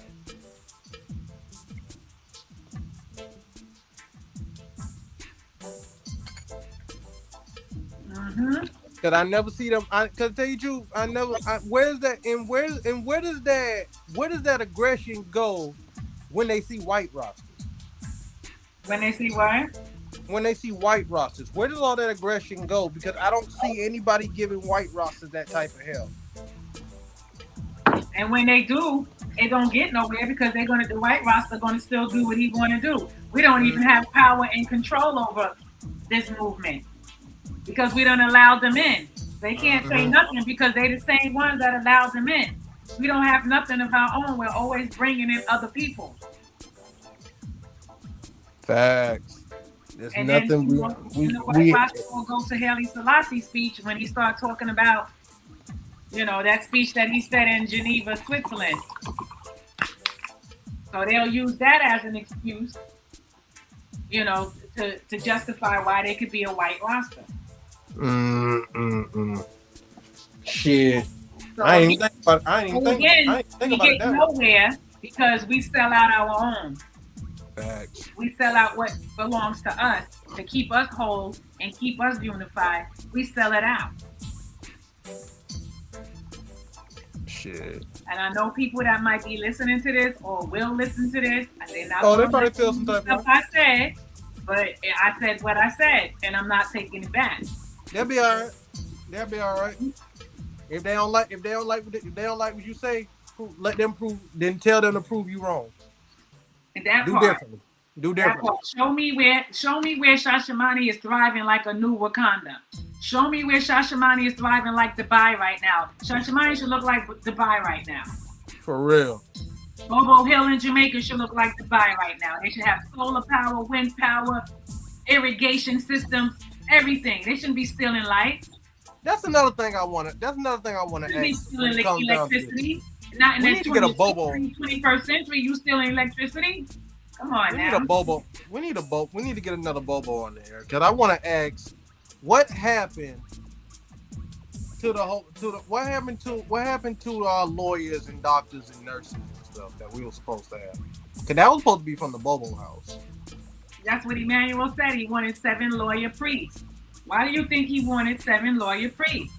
Where are our lawyers at? Where are our Bobo lawyers at? If we had 7 lawyer priests, we would be very, very far by now. Because not only will we only have 7, we'll probably have about 700. Because from the time he said it to right now that we're speaking about it, we would have had more than 7. And those priests would have been owning law firms and creating law schools. Then you understand what I'm saying? It just would have been on a whole nother level. Like when you look at the Jewish law firms and they passing it down to their other family members and close friends, or you look at any law firm, you got Jackson and Son law firm, this and that law firm. That shit is forever gonna keep passing down. Even when the other family members don't want to do nothing, the name is still there. And if we the bang family's still making money off the name. Exactly. And if we bang it on Marcus Garvey the way we claim we bang on him, he showed us that we can have the Black Star nurses. What do you Where think? are Black Star nurses? Why do you think he had that blueprint set to show us that we can get into the medical field and take care of our own sickly selves? If there are any Garveyites, y'all have to be rosters, just Garveyites who are listening right now. I need y'all to answer that. What happened to the whole bid for doctors and lawyers and nurses and shit, man? Y'all the main ones doing that shit. And I'm gonna be real with you. I kind of lost faith in God. Yeah, but check this out. Even in EWF, why do you think he established the EWF so we can take back our sovereignty and have these lawyers and nurses and doctors and things like that? Yep. Yet it never went. Further. Marcus Garvey had 3 newspaper press, one in English, one in Spanish, one in French. So he was a worldwide international man. Do we have any newspaper? Maybe some online. Not anymore. Maybe some online nonsense, but we don't have no real circulation. You know what I'm saying? Like the New York Times or the Miami Herald or the South Carolina Sun Sentinel. We don't have that. Shit. That's being published on a monthly or weekly basis. We don't even have that. We don't even have a magazine. And if we do have I don't even think Jet is still our magazine anymore. It's not. And if we do have a magazine, it damn sure ain't about incorporating, you know what it's about? It's reggae artists or something with music. It has nothing to do with economics. It has nothing to do with infrastructure and nation building. All right? We a fucking novelty now. I can't stand that shit. So all of these different movements and organizations that have been created from our Pan-African leaders, EWF, Marcus Garvey, Even Prince Emmanuel, all of these things. No, where all these blueprints laid out, why haven't it been taken seriously? Because we want to be you ran to church people. Shashamane and you didn't think about a newspaper press. You ran to Shashamane and you didn't think about Black Star nurses. You ran to Shashamane and you didn't think about how EWF was supposed to be truly operating. Nope. We went over there, set up a bunch of Rastafari sects, and then we left it there. Too bad. Lucky for us, lucky enough for the movement. We got some Africans took head, and now they're doing better about it than we are. The ones in South Africa, they setting a better example than us in the West. The South African Rastafaris are setting a way better example than us in the West. Yeah, because they're like the real Pan-Africanists of Africa. You know what I'm saying? Shit. If anything, we shouldn't be running the Shashamane. We should be trying to run the South Africa. We don't even have this, the Cognu Army. We don't even have an army. Oh, shit. We don't have a Rastafari army. Where's the Rastafari army? Where's our military? Where's our militia? We're going to let Jah fight it. With all the fire that you say burn, where is the fire that burns? At the end of our blunts. Cause the damn show ain't in our hearts. Cause damn show as a movement, the damn show ain't in our hearts no more.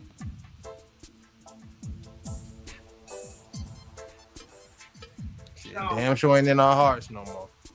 We became too comfortable here. We became comfortable with shit. They no longer beating our asses in the streets, so we just say fuck it, we cool now. Everything's better. Yeah. We love saying, but we don't like doing.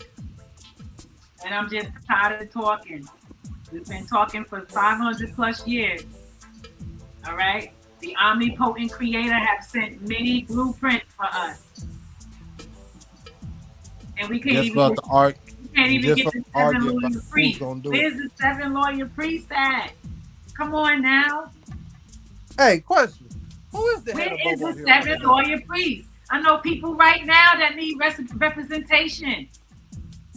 Facts. And Emmanuel said the reason why he wanted it. So if any black person in the world, not just Rasta, any black person in the world need legal representation, they know that they have these 7 lawyer priests that they can go to. Because by then, you will have your establishment already established. You already have your law firm. You already have your different offices in different places of the world. But they wasn't thinking on economics like that. They're not thinking group economics. We don't even have no cash flow that runs through the Rastafari community at least 6 times like it does the Jewish community. Shit, we'll be lucky if that shit even runs through their community 6 or 7 times before it leaves out. It don't even circulate in our community. It comes in and it goes right back out. Cause it's just so much easier just to shop with the Arabs and shit. We get our merchandises from them. We get all that other crap. We get all that crap that most of us be selling. I look at Bobo Hill in Brazil. It looks 1,000 times better than the Bobo Hill in Jamaica, and that's supposed to be the headquarters. This is an ass backwards movement, brethren. It ain't moving at all. It's supposed to be a movement, and movements move, but it ain't moving. Shit. Yeah. The ones in the Bobos in South Africa, I don't even think they no longer consider themselves Bobo. They call themselves something else. I mean, because at the end of the day, they wear the turban, but they don't. They wear turbans, but they wear the turbans like the Bobo, but they don't consider themselves Bobo. They call themselves something else. Because at the end of the day, the religion gets boring. You get tired of sitting and waiting. Who you waiting to come back and save you? That's another question. Who are you waiting on? Haile Selassie to come back and save you like Jesus in the Bible? Shit. Another whack delusion. Okay? Another whack delusion. Shit. They up there waiting. They waiting for the spaceships to come in like School of Vision. No disrespect, School of Vision. But y'all waiting on spaceships. But y'all waiting on spaceships to come and shit. Who is School of Vision? You know, in Jamaica, Rastafari School of Vision and stuff. I forgot his name. I forgot his name, but you see him a lot on I Never Knew TV. Cause I ain't lying. I love his militance. I love the fact that he went somewhere, created School of Vision, and he created School of Vision, and now he has a following of disciplined followers. These are disciplined rosters. Just the fact that they're just too Bible based. They truly believe. I remember one time he was literally talking about how these spaceships are going to come down, and that's going to signal Armageddon or some shit like that. Just like they say, just how they talk about the chariots in the Bible, 10,000 chariots riding out, busting out the sky and shit like that. They truly believe that's going to happen. That was a galactic war. That war that took place, that war didn't even happen in this realm. That was a galactic war that happened. Well, these chariots are coming. These 10,000 chariots. The sky is going to split open. That's a galactic war that happened. That don't have nothing to do with this time right now. That shit happened already. The Bible is talking past tense most of the time. Basically. But it is what it is. As much as I would like to meet him and actually sit down with him, I wouldn't join School of Vision. Yeah. Because after a while, that whole Bible thing starts getting, I wouldn't say aggravating, but when you kind of like excel from a certain mindset, it doesn't interest you anymore. It doesn't fill your spirit anymore. It's not filling your heart. Yeah, exactly. You know, it gets boring. It gets very boring, you know? I mean, damn. How many more ways can you prove? How many more ways can you prove in the Bible that this is Selassie? I mean, damn. If I do that, hell, I can. If I do the same shit, I can point at this and say, "Hey, look, this is Buddha." Isn't there a legend of Buddha being born from a virgin? I mean, look, there go Buddha right there. No, that's Buddha. Exactly. I mean, just no. I mean, this nah. That's why I said the Bible. We don't need the Bible no more. Man. It's no longer a point that we need to focus on. We need to focus on shit that is relevant to us now. Just like what the things that gave Rasta his greatest impacts back in the days was the fact that it focused on things that were relevant to us where we were. That's why everybody like Rasta, what Rasta was talking about was relevant to the situation. This is why the only thing that we as Rasta need to really be talking about right now when we come to talking to other people is health. It's health. And so and financial gain. That's the only real thing we really need to be talking about. I don't mean like we need to be out there just making money. I mean like no, we need to be able to understand how to save money, invest money, and then let the money work for us. Cause that's something we used to be able to do. My grandpa could do that in spades. He invested his money in houses in houses and trailers that he rented out to people, land that he rented to people. That's investing. That's not that investing. Don't mean going to walls. Don't always mean running to walls or giving these big companies some money and hoping they flip it and bring it back to you. Hell, you can invest in the weed man down the street. You know he's selling damn weed. Hell, invest in that shit. Watch how the money just come back to you. That's small investments right there, but we don't think on that level. We don't think even on the smallest level. What happened to bootleggers? Like the dudes in the neighborhood that used to sell little bottles of liquor and shit. Invest in that motherfucker. Help him get a couple of bottles and shit. Then you get a little something off. Then you get $1 off every purchase. Then you get $1 off every you get like a 50 cent off every dollar shot he sell, or every little dollar, or every little $5, or every time he makes a $5 sell a little, what they call little $5 horse with my grandpa with My dad used to call them shit. Ask for like $1. Ask for $1.25 off of one of those, man. Crap. You think he gonna care once you realize you done gave him so much inventory that you helped him get all this inventory? And even a number house. Remember the number house? Mm-hmm. Where people play their numbers instead of the numbers and crap. Man, please invest in the numbers. I ask you to invest in the numbers and shit. In the numbers game and stuff like that. Shit, if I had money back in those days, I'd run up if I had a lot of money, I'd be like, hey Bumpy, here's some stacks. Do what you do. Guys, just let's talk and blah blah blah blah blah. Crap. Just keep here. Boost up on the numbers, but keep the digi out. Keep the digi out the neighborhood. If we were more politically gained, we could have invested into our organized crime, just like how the Italians did for a long time, and kept drugs out of their communities. Yeah. Right. We only dealt drugs because we felt like people dealt drugs because the drug game was kind of funny when it come to how it started and stuff, because we saw them making money, but the thing is, we said, Robert, let's try to make money off that too. But the thing is, but it won't our drug. I'm pretty sure there was a lot of people who was hooked on it, but it won't like it was a community thing where everybody was on it because most of us couldn't even afford it. Mm-hmm. But really though,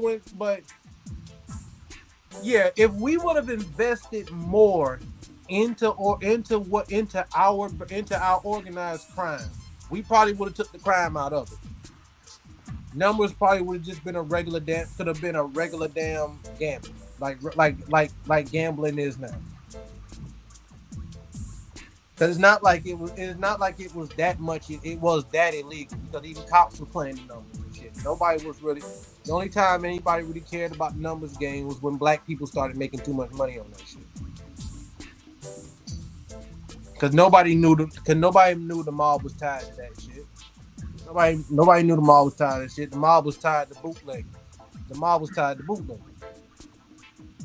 But they had money. But they had their hands in the numbers game. Especially when it came down to black people, they had their hands in it. Exactly. But seriously though, if there's just too much, that we should only be focusing on shit that's relevant to us. Health, and economics. And everything don't need to be on a grand scale. The smallest economics can do.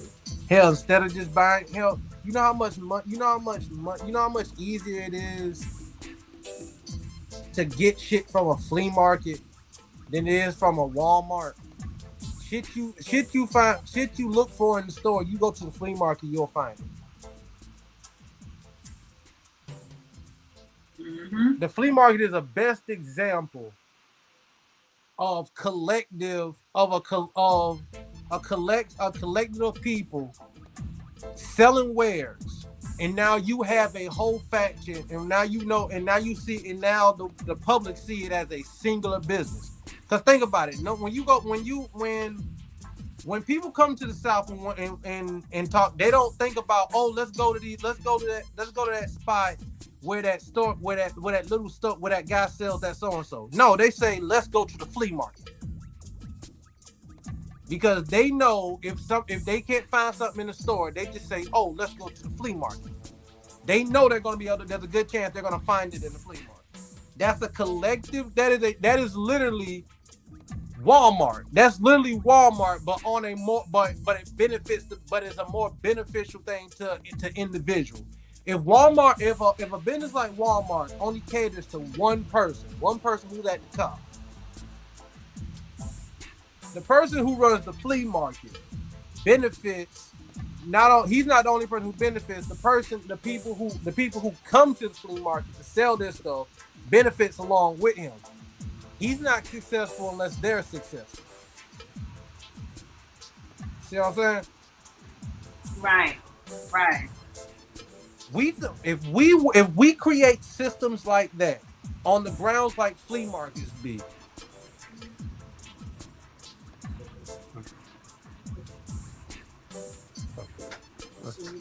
Okay. It's like if we learn to operate on a flea market thing where we get all our bootleggers when we get all our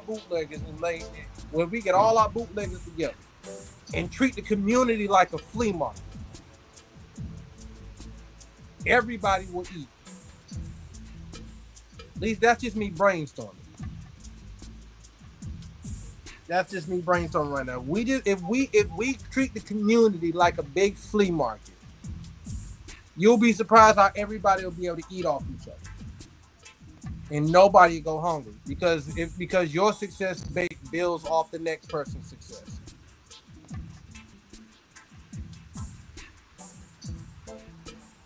There's a better way to explain that. But right now, but like I said, right now I'm kind of just brainstorming. But they're just what we need to. We only need to be focusing in health. Health and food is the next big thing we only need to be focused on. Because what's a revolution? What's a revolution if we too dead? If we're dead before we even able to start? We can't be anything for the future if we don't even live long enough to see the damn future. Half of us are so damn fucked up we can't even have kids. Exactly. Then we're not having kids. Don't get me wrong, we're making babies, but we're not raising children. The TV's raising our children. The social media is raising our children. And as much as I used to fight, and as much as I am a big advocate for public schools, because public schooling helped me, because I came from public school and I came out I felt like I came out just fine education wise. My thing is with all this thing, with this whole tranny movement thing now, and I tried my best never to say anything about the tranny shit, but y'all niggas in school teaching grade schoolers about different about different sex or orientations. What the fuck is that doing in grade school? Isn't that what sex ed is for? You know, when you a teenager and you first start getting horny, you know, and shit like that. When you first start wondering about your partner, when you're a kid, you don't give a damn about a girl. What's under a girl's? Well, no, let me think about it. Boys do look on a girl's skirts, but you're not truly really caring about what's going on there. Right there, you just like, man, and mostly when you're like in a grade school age, you more like, you probably only like one specific girl, and the rest of the girl, and you only like her when at certain specific times. When it's time to do shit that you know they don't really like doing, you're not concerned with them at the moment. You know what I'm saying? You're a kid. There is truly, as a matter of fact, let's be real. When you're a kid, there is truly no boy or girl. It's just kids having fun. Nobody cares if a girl wants to play football when there's a bunch of 5 and 6 year olds. No one cares if a girl wants to play football. Mm-hmm. No one cares if you see a boy over there. If a bunch of kids are coming together playing with toys. No one cares that the boy over there is playing with his action figure, playing the game with this girl and her Barbie, and they playing toys together. No one's They're kids. No one cares. They're kids. None of that shit is worth. None of that shit is bothered. There is no. You see a girl. You see a boy with a little doll baby. Hell, I had a doll baby. I was looking up little doll skirt, but still, I had one, and that shit ain't make me gay. Hell, it made me wonder. It just made me wonder about women. Right. And it also made me wonder how come we ain't have black, and why did Black Barbie look weird? No, seriously, Black Barbie looked weird back in the day.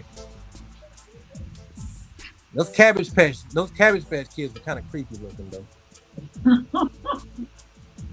I had a Cabbage Patch.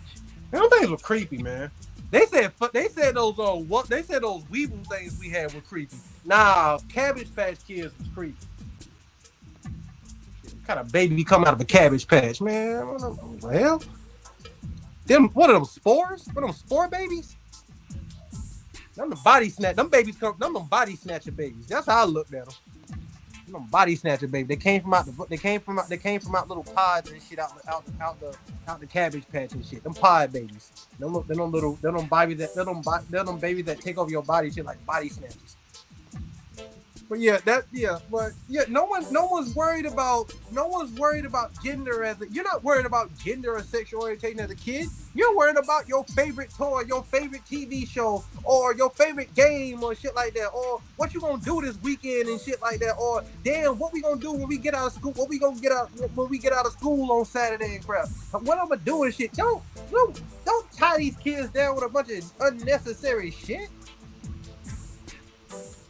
Like, oh my, well, some of y'all, if you might feel like you're a girl inside, you may. What the hell? This nigga think. Don't be telling no kid who believes one day he's a dinosaur. Hell, at 5 years old, I believed I was Godzilla. You couldn't tell me different. I ain't take that costume off for days. One Halloween, I was Buzz Lightyear. 2 weeks straight, you couldn't tell me nothing. I was Buzz Lightyear. Don't call me Malcolm, I'm Buzz. Right. For real. Don't tell no kid that shit. They will actually believe that shit. And it's an adult telling them you can be a girl. Okay, now I'm a girl. And they don't have to grow out that shit? You are killing the next generation.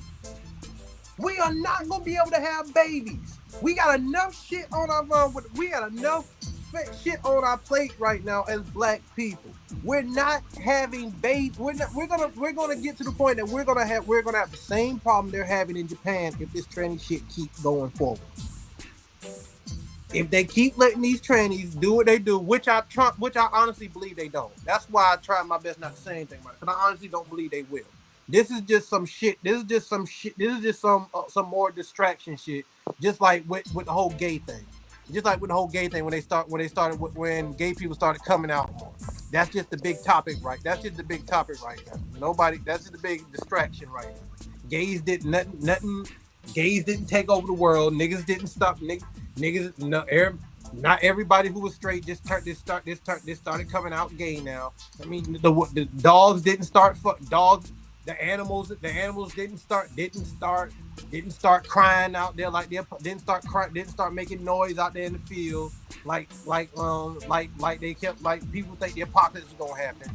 No, none of that shit's going down like that. But I do believe that it's going to keep creating a generation that can be easily distracted with unnecessary growth. And I call it unnecessary growth because everything you take on in life aids to who you become, who you grow up to be. Whether you take it or discard it or whatever. The fact that it came to you, you keep a piece of it. Mm-hmm. And if we keep creating scenarios where adults can have these childlike fantasies and they never have to grow out of it, we're gonna keep having generations that may be smarter but weaker. I don't think that's something we're supposed to have. I think we're supposed to be we're supposed to be as strong as we are intelligent. One is not supposed to be more than the other.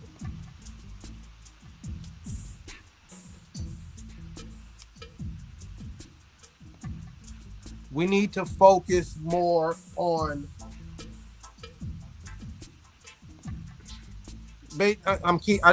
No, there's no other way I can explain that shit. That's just basically it. We need to focus on things that are completely relevant to us. What we eat, what we listen, what we talk, what we decide, what we bring around our communities and shit like that. We need to focus on shit that actually benefit us. Mm-hmm. If it don't benefit us no more, we have to throw that shit away. Arguments over gender does not gender does not benefit us no more. All it does is create confusion because now we living in a place where everybody can tell you what a woman is. Everybody can tell you what a man is supposed to be or what a man is. Everybody got a different opinion on what a man is, but nobody can explain what a woman is. You ask a tranny to define a woman, they have this fantasy shit going on that makes it so that they can conclude themselves. And to the point that we have a man who has an inside penis, who has an inside out penis, calling himself a woman, and becoming and actually became Woman of the Year. I never even knew that was a thing. Caitlyn Jenner, I never even knew that was a thing. Woman of the Year, I didn't know that was the actual thing that they gave out to people. So I want to ask feminists today, how do you feel about the fact that these men, the same man who you were against, has now taken your role as a woman?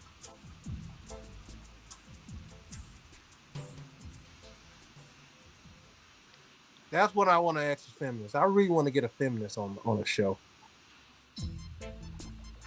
Because they got to explain that shit to me, because feminism played a big role on that. We black people, I ain't lying, we black people, especially when we take on spiritualism, we take on a lot of liberal bullshit. All y'all people coming into consciousness right in nowadays. Be careful, because there's a lot of liberal bullshit that I took on that I now realize was never really something that was a problem with us. That was never even an issue worth arguing about.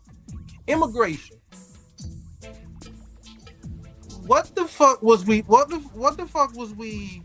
so mad about? Why were black people one of the main ones sitting there making some kind of shit on immigration and shit like that?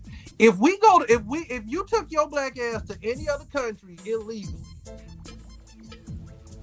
they gonna deport, and they find out you there illegal, they gonna deport your ass. You gonna get sent right the fuck back to America. Why is it that when other people do that over here, we want that shit? We want to do the same, ma'am.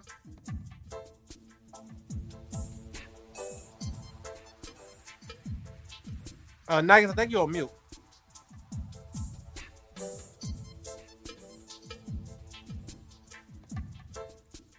You're on mute, Queen.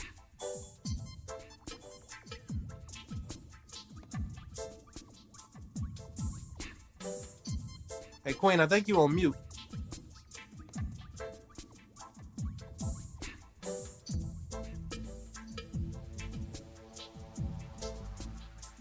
Yeah, she on mute.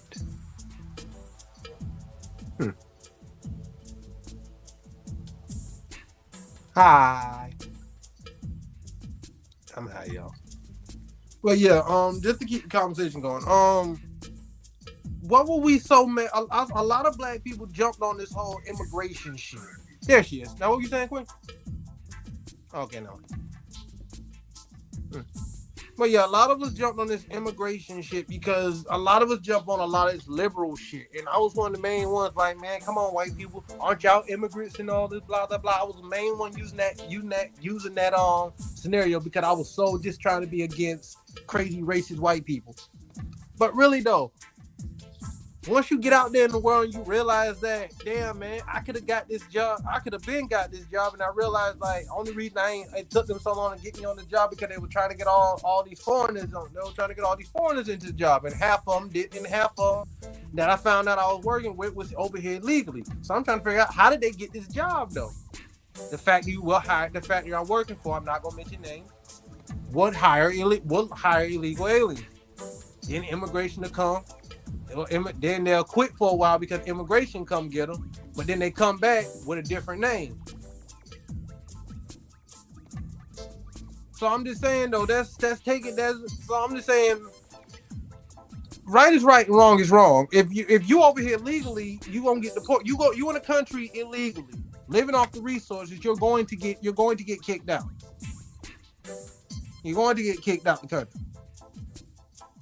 So for a long time, I was kind of afraid to be against the whole immigration thing because of this shit. Because hell, why would you want to come over here and be exploited, working 25 cents an hour and shit? Because that's how a lot of them motherfuckers were getting paid at one time. Hell, because I knew it. I saw some of these people paychecks, man. They was shitting the fuck out. They was shitting the fuck out these people in their paychecks. So I was like, why did you come? Why are you running over here why are you running over here to work for nothing? And he told me straight. And the dude I was working with told me straight up, shit. He doing it basically because because I can do other shit, because in America I can do other shit to make money.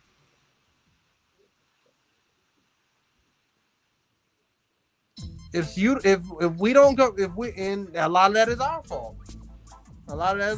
We come over, they take advantage of shit that we no longer want to fuck with because we feel like, oh, that's poor people shit, or that's, oh, we don't have to do that shit or we feel like we don't have to do that shit no more. But shit, that's another thing. But yeah, we take on a lot of unnecessary liberal shit, and then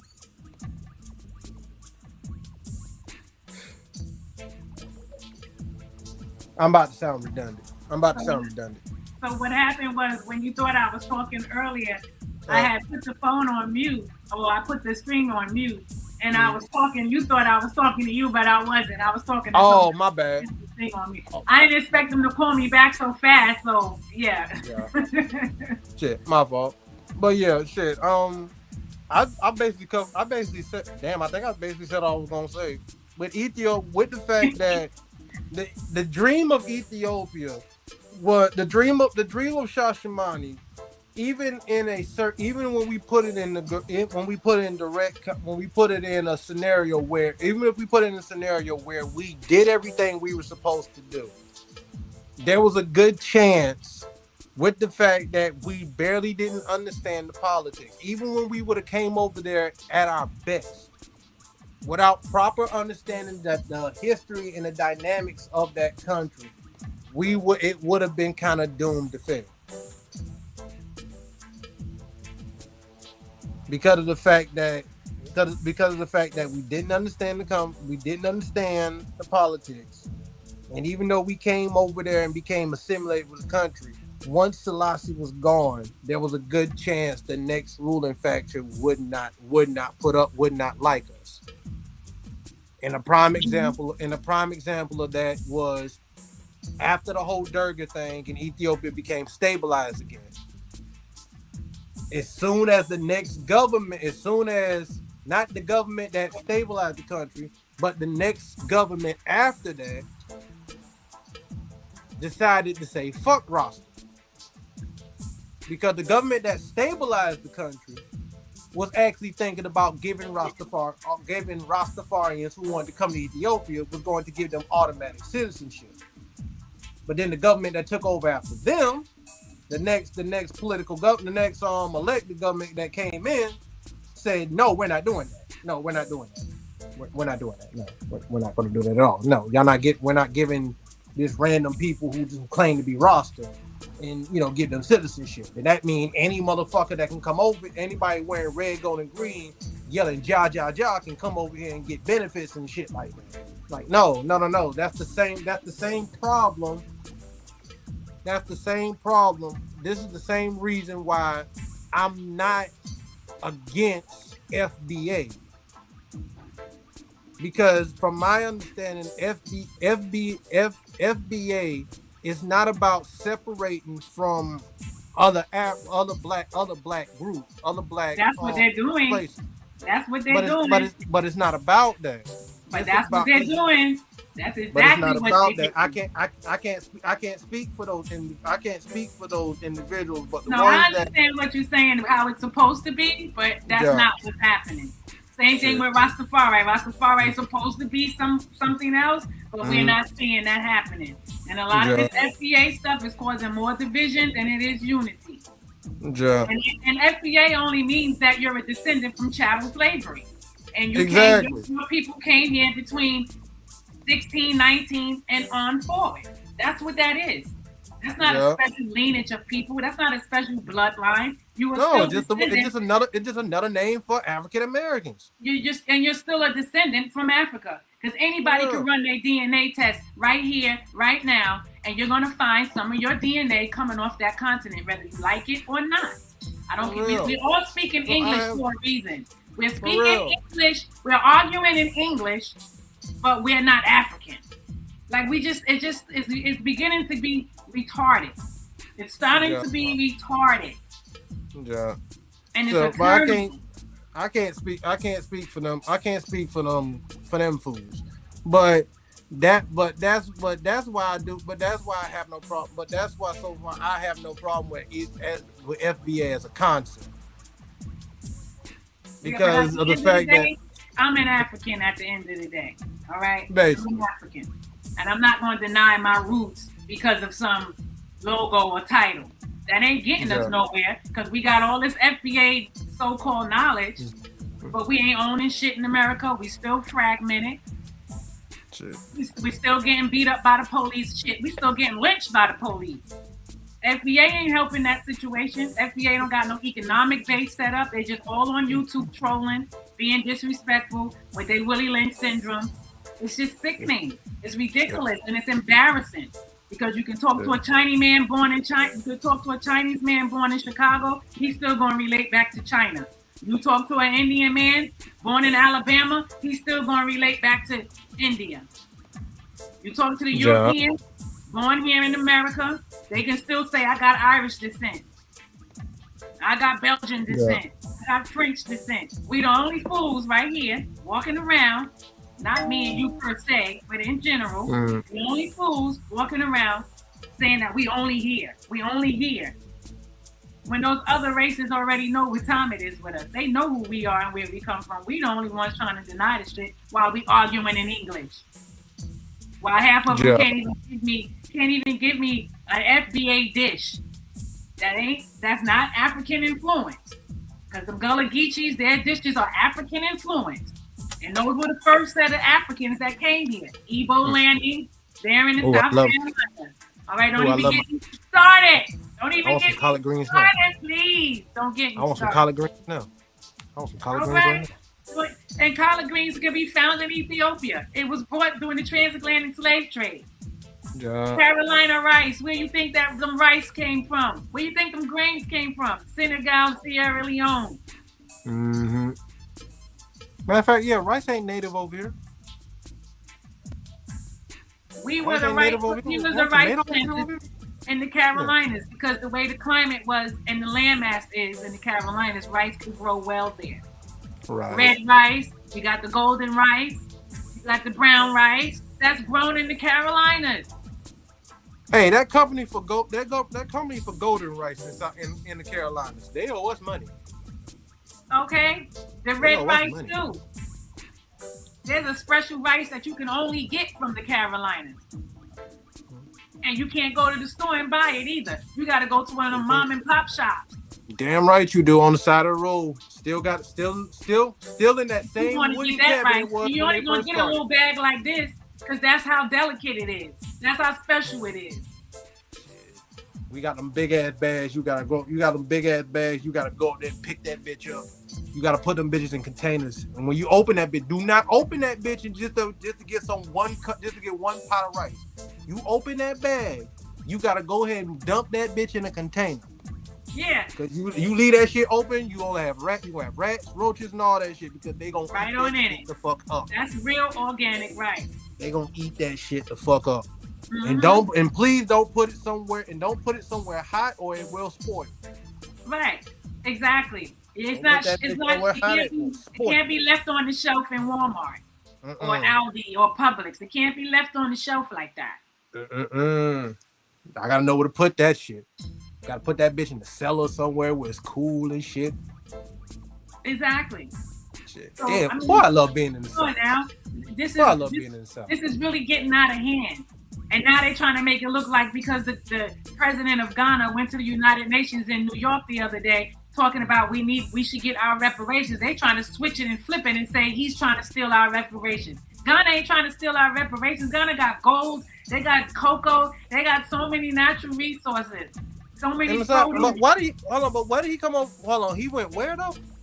He went to the United Nations in New York, in Manhattan, and was speaking at the burial grounds as well, because there are burial grounds of Africans that came from Africa during the transatlantic slave trade. They were buried there, and their artifacts was buried with them.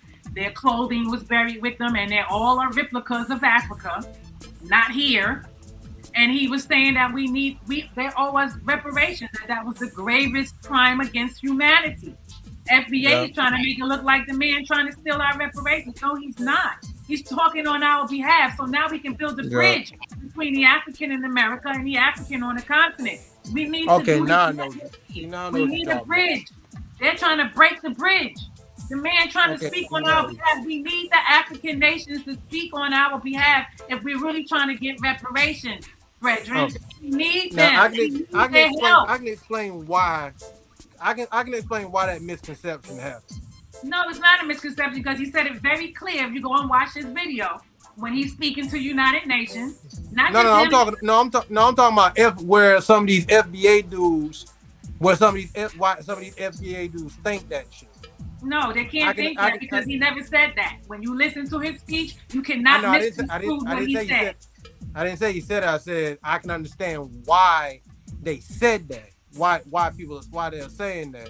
Because he didn't say anything to make them think that. Yeah, but let me trying to make you see. He didn't do I see it. To make you come up with that delusional lie to come on YouTube and making up lies. Yeah, that's why I'm saying there's too much cooning with the FBA. That's why I'm saying I don't really get that. I get it as a concept. But the reason why I feel like that dude of FBA who said that, because a lot of them are really going off half-baked notions of what the thing was supposed to be. It wasn't supposed to be some whole thing. And a lot of them, that's the problem. But that's the problem with a lot of us in America. Too many of us got platforms and just go up there and just start talking. They're on emotion. It's all emotion and arrogance and ignorance. Right. Ignorant arrogance.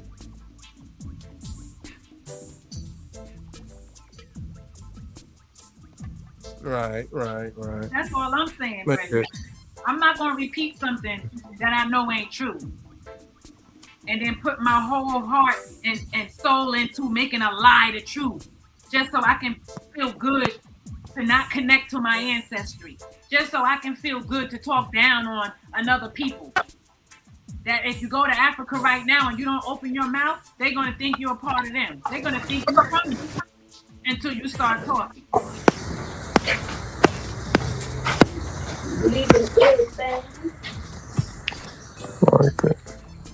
Sorry, my screen got turned down. Hold on. There we go. Sorry, my screen got turned down. But seriously, but basically though, we need to be more. We really need to focus on shit that's relevant. That is truly relevant. That's truly relevant to us as Black people. But I do feel like we need to get ourselves straight in our individual places, so that when we come together, we both have a foundation to stand on. Because we can't help them. We can't do nothing for them in Africa until we get ourselves situated over here. Because they need aid. They need allies. Africa don't really need aid like that because they need allies. They're getting their resources together and they're banding together the different African countries on the continent and they're reaching back out to us in the diaspora to bring that networking and bring that commerce and the economic stature that we've so lacking back together again. We will never get it together over here because as long as you have FBA, Rastafari, this, that, the third, all this different division, we're never going to get it together to the point where now we're ready to go unite with somebody else. No, it don't happen like that. Because if it did, it would have been that way. Every year, there's a new reason why we should disconnect from Africa. This right now is the time for us to start communicating with Africa. FBA said that they don't have no African lineage. So why would you even at the United Nations when this president was talking about reparations on our behalf? You're not a part of that. So why are you even here? So you can throw slurs at him? So you can be evil and disrespectful when there are African Americans that were there trying to communicate and network with them? It's just disgusting, brethren. That's all I'm saying. It's disgusting. I feel you. And our ancestors are not happy. Our ancestors that brought the rice from West Africa, they're not happy. Our ancestors that brought the collard greens from Ethiopia, they're not happy. And we got to know that. We got to know that. They're not happy with the way we're behaving. Harriet Tubman is turning in her grave right about now. Her mother is a direct descendant from the Benin Kingdom. So now we're I going feel what you're saying. to know, right? Because she got Benin bloodline. I feel what you're saying, Queen. She was But every day, all day, all night. Nat Turner, direct descendant from West Africa. I forgot exactly what country. I think it's Senegal, if I'm not mistaken. So what, we gonna throw him out the window too? And he was an abolitionist to end slavery? no, Come no. on, now we gotta start thinking and using our brain, because you want to be stuck in America, and America don't give a f about you. America ain't giving you your 40 acres and a mule while you claiming some FBA status. You still don't got. You still don't. You're still fragmented. You're still fragmented, spiritually, mentally, physically, and emotionally. We're still fragmented. Okay. We claiming these big titles, but we don't own shit yet. Okay. So, with that, We're naturally FBA brethren. We're naturally that. We don't gotta protest that. We're naturally that. I know it's sister. She's a Haitian descent. Her family came on the good ship Desire, ported into Boston Harbor in 1636. Those are the original FBAs. Those ancestors that stepped off of that slave ship. It was 11 of them, she said. And her family is a part of those 11 people. Those people are the original FBA. We are the respect. of those FBA people. A lot of our bloodline could be traced back from a particular slave ship if it wasn't burnt or sunken. Her family, her particular family, was able to trace it. So what we gonna say now? That slave ship ain't real. The slave transatlantic slave trade didn't happen. It's fake, and this woman is tracing her lineage back to 1636. Yeah. In But- the Boston Harbor, the Yeah. good ship Desire is the name of the slave ship. Yeah. Come on, brethren. We got to start thinking, man. We got to stop this. We'll never unite thinking like this is. Queen, I get exactly what you're saying, and I stand for exactly what you're saying. Somebody in your But- chat is asking a question. What is the mission if you ask ones and ones, you'll get different answers. Well, you'll get different answers, of course, Yeah. because not everybody could trace their lineage back to a particular slave ship. Oh shit, Freeway, what's good? I'm talking about this particular situation. You can't tell me that it didn't happen. Yeah. That's But- what I'm saying. Okay. Let's put FBA to the side, because that's a whole nother video. Oh, we gotta do a part. We already did a part. What, 1, 2? We gotta do a part 3 because I already did a part 1. I did a part Yeah. 2. Now we're working on doing a part 3. Yeah. I want to be on the part. I want to be on. I want to be on the part 3. As a guest host. Yeah, I want to be on the part 3. But to the side right quick. When I say we have to get our shit together over here first, I mean we have to unite we have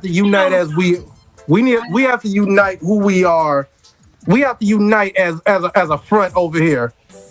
And right now we need to get, because a lot of the things that annoy me when I listen to Rastafari now, when I listen to like videos on Rastafari now, a lot of the stuff is only, when you listen to most of the Rastas talk, is only stuff that concerns, the political stuff they talk about is only concerning where they are.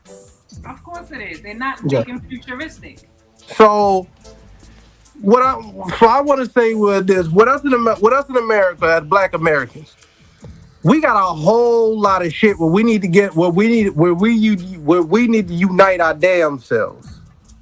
We need, no matter what we call ourselves, at the end of the day, we black over here. We need to get our shit. We need to get our shit together as black Americans. We have to get our shit together because right now we can't offer the diaspora. We can't offer our people at home nothing. We can't really offer them anything right now because we're too fragmented. Oh, we can offer them a lot. We can offer them a lot. People already over there going to Africa doing it. They're building businesses. They do, especially in Ghana. They're building businesses. They got importing and exporting of goods coming back and forth. The shea butter, the black soap, jewelry, clothing. But it's a handful. It's a small handful doing it. That's why I mean we need more. We need more of that. Okay, well, we got to keep doing more podcasts and keep spreading the positive word on how it's important for us to link with our sisters and brothers on the continent. We can learn from them just like they can learn from us. We don't know everything. And one big thing we missing is that spiritual bloodline connection. When we look in the mirror, we mad that we see in Africa. Yeah. And that's the mental illness, the Willie Lynch syndrome that's been plaguing us for these 500 plus years. We are a sick people. We trying to have ownership to a country that already showed us time and time again. They just found the brother in the Carolinas hung. While FBA is on YouTube trolling. While Tariq Nasheed is doing what he's doing, but he took his ass to Senegal the other day. He went to Africa the other day. What are you doing? What are you doing in Senegal? Oh, I'll send you the video. Sure. With all the shit he talked, he went to Africa. You see the brother I Show Speed from Ohio? Young brother I Show Speed. I don't know if you heard of him, but he did an Africa tour. Sure. And he said he never felt complete until he went to Africa. He felt at home. And I've been to Ghana back in 2012.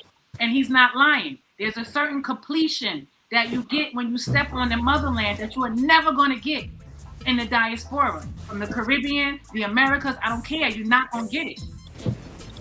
There's a certain completion, a DNA activation that happens when you put your foot on the continent. It don't have to be Ghana. It don't have to be South Africa. It don't have to be Ethiopia. Wherever your spirit leads you to go. But you're going to get that connection. Before anything bad happens, before you have any bad experiences in Africa, you're going to feel that activation, that transmission.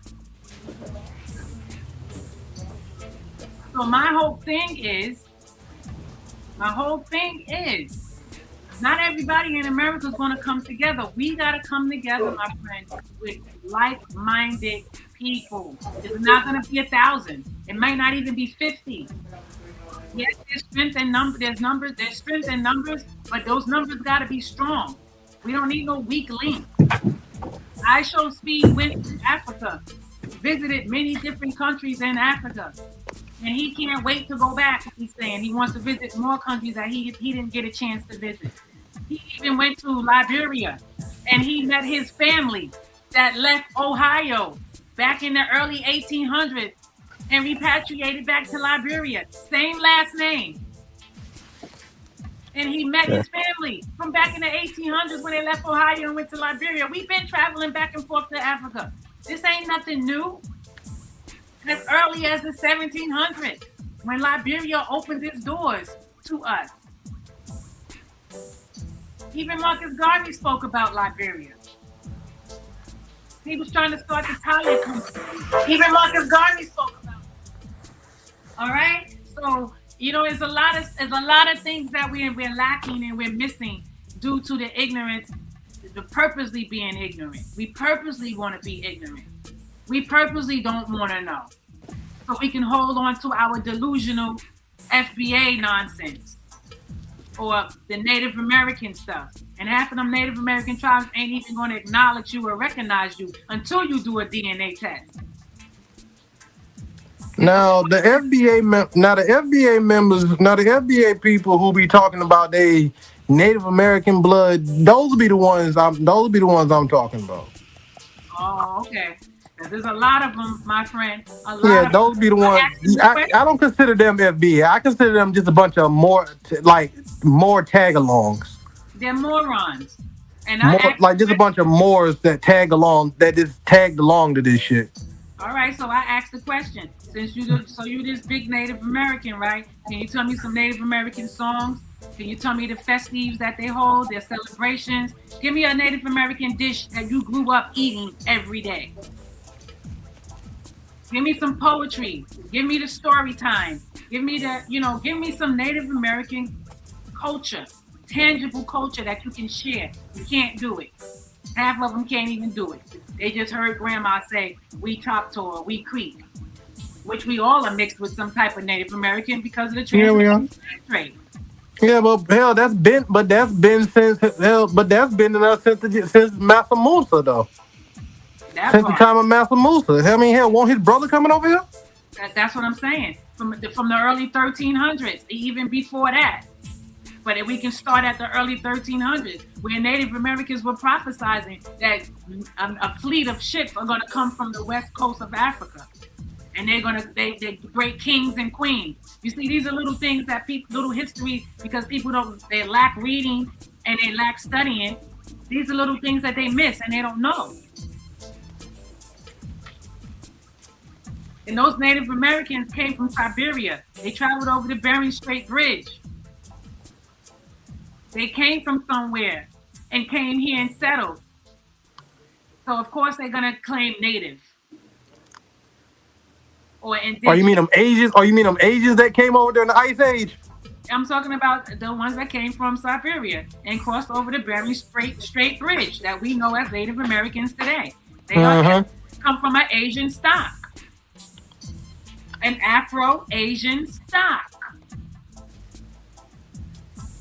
That's why some Native Americans will have bigger lips, bigger noses, broader faces, big feet, big hands, very tall. Some of them are even my complexion or your complexion that mix in with the Africans. So you know what I'm saying? That whole FBA thing is just a pure mess. It's messy. It's junky. It's shameful.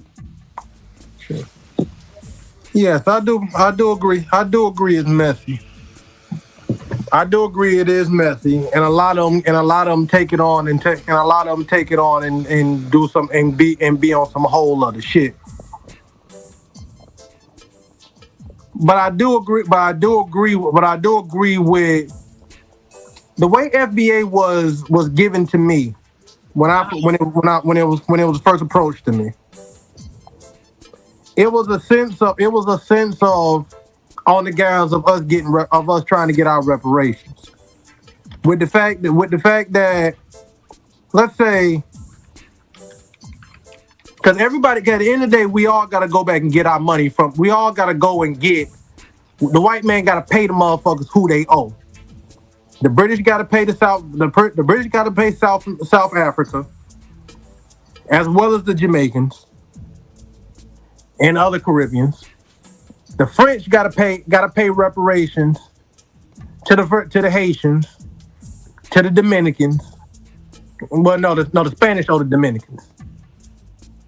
Just like they owe the Brazilians and certain black Cubans. The Spanish owe them money, and in certain parts of South America too. Yeah, the Spanish owe black people a lot of money. Hold that thought. I want you to see something. I want you to listen to something. Hold that thought.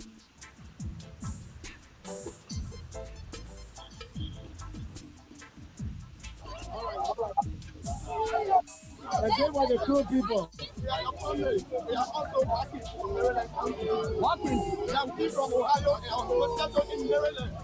So we are working. You are working? Working. Yes, the working family. Working from the global side. My name is Francis Watkins, and this is Afro Watkins. These are your family. So we are your family. We started from Ohio, and we're going to Maryland County. So this is our radio. This is how we start. This is how we the global people. Yes. Yes. Aww. So we want to get, we want to put a quote on you.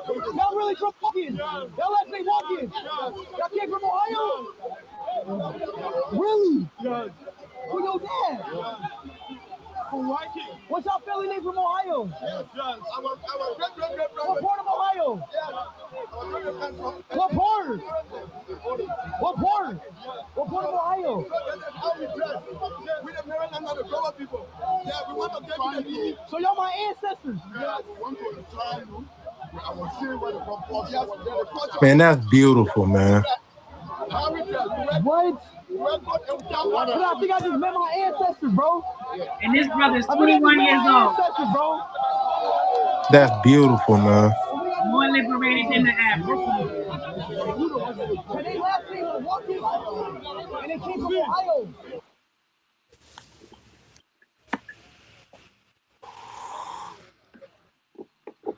Shit, that's what's up, man.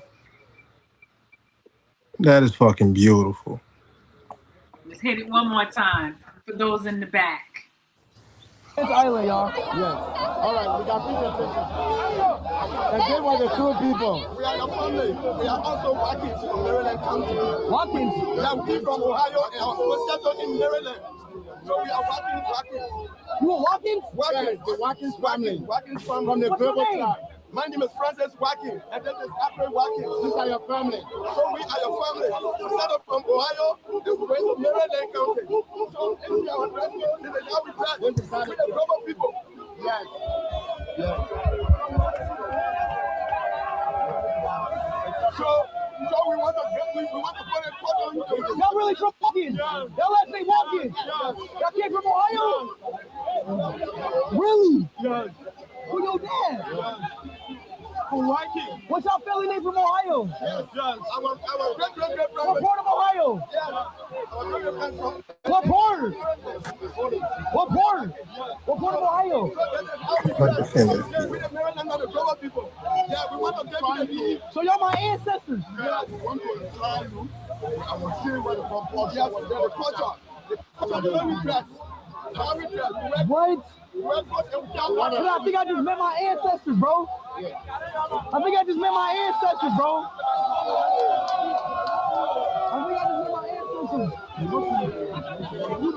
And they left me with Watkins, and they came from Ohio. Are you a glow life girl or a slow life girl? When the clock hits midnight. Yeah, we don't advertise for them. Turn that off. We don't advertise. We don't advertise for Cover Girl.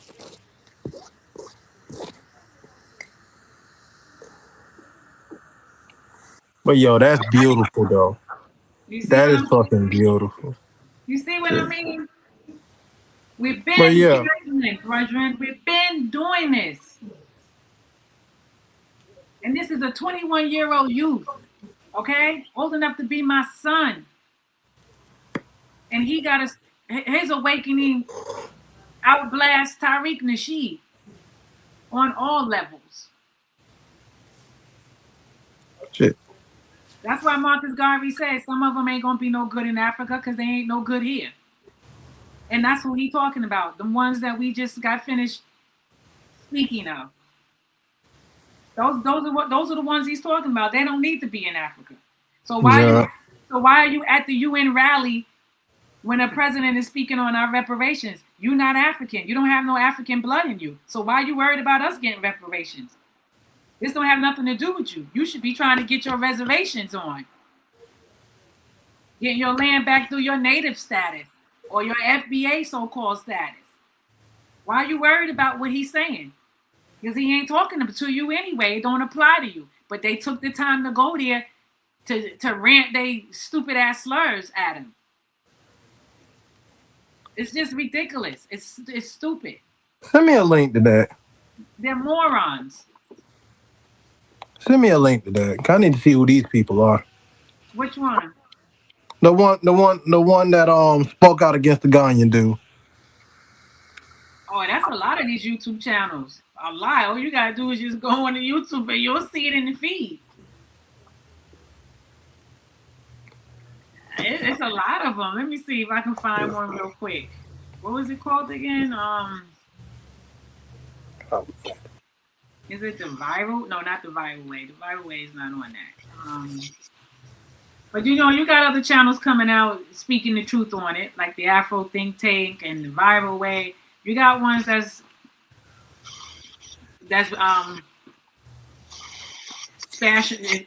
smashing that theory out.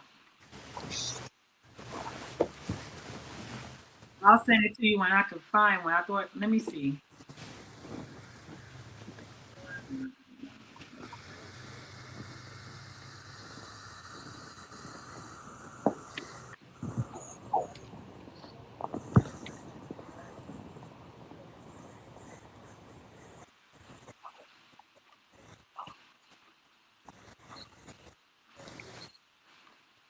Now I can't find one channel. Any other time they just do that foolishness just popping up. It'd be like that when you look for something. Mm-hmm.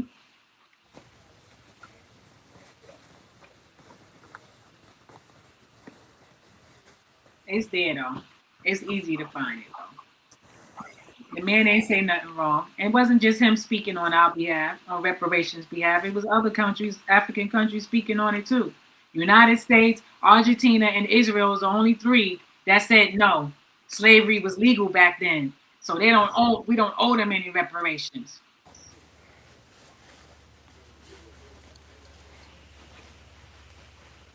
Yes, they do, because the same slave owners who made that money when slavery was abolished, they took the money that they made from slavery and opened and ultimate more legitimate businesses. Yeah. So yes, those businesses who got they start off slave money owe us money. Bank of America owe us money. Western Union owe us money.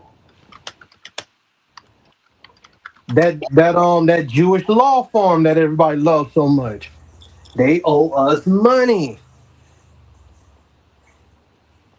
I had a list of those motherfuckers.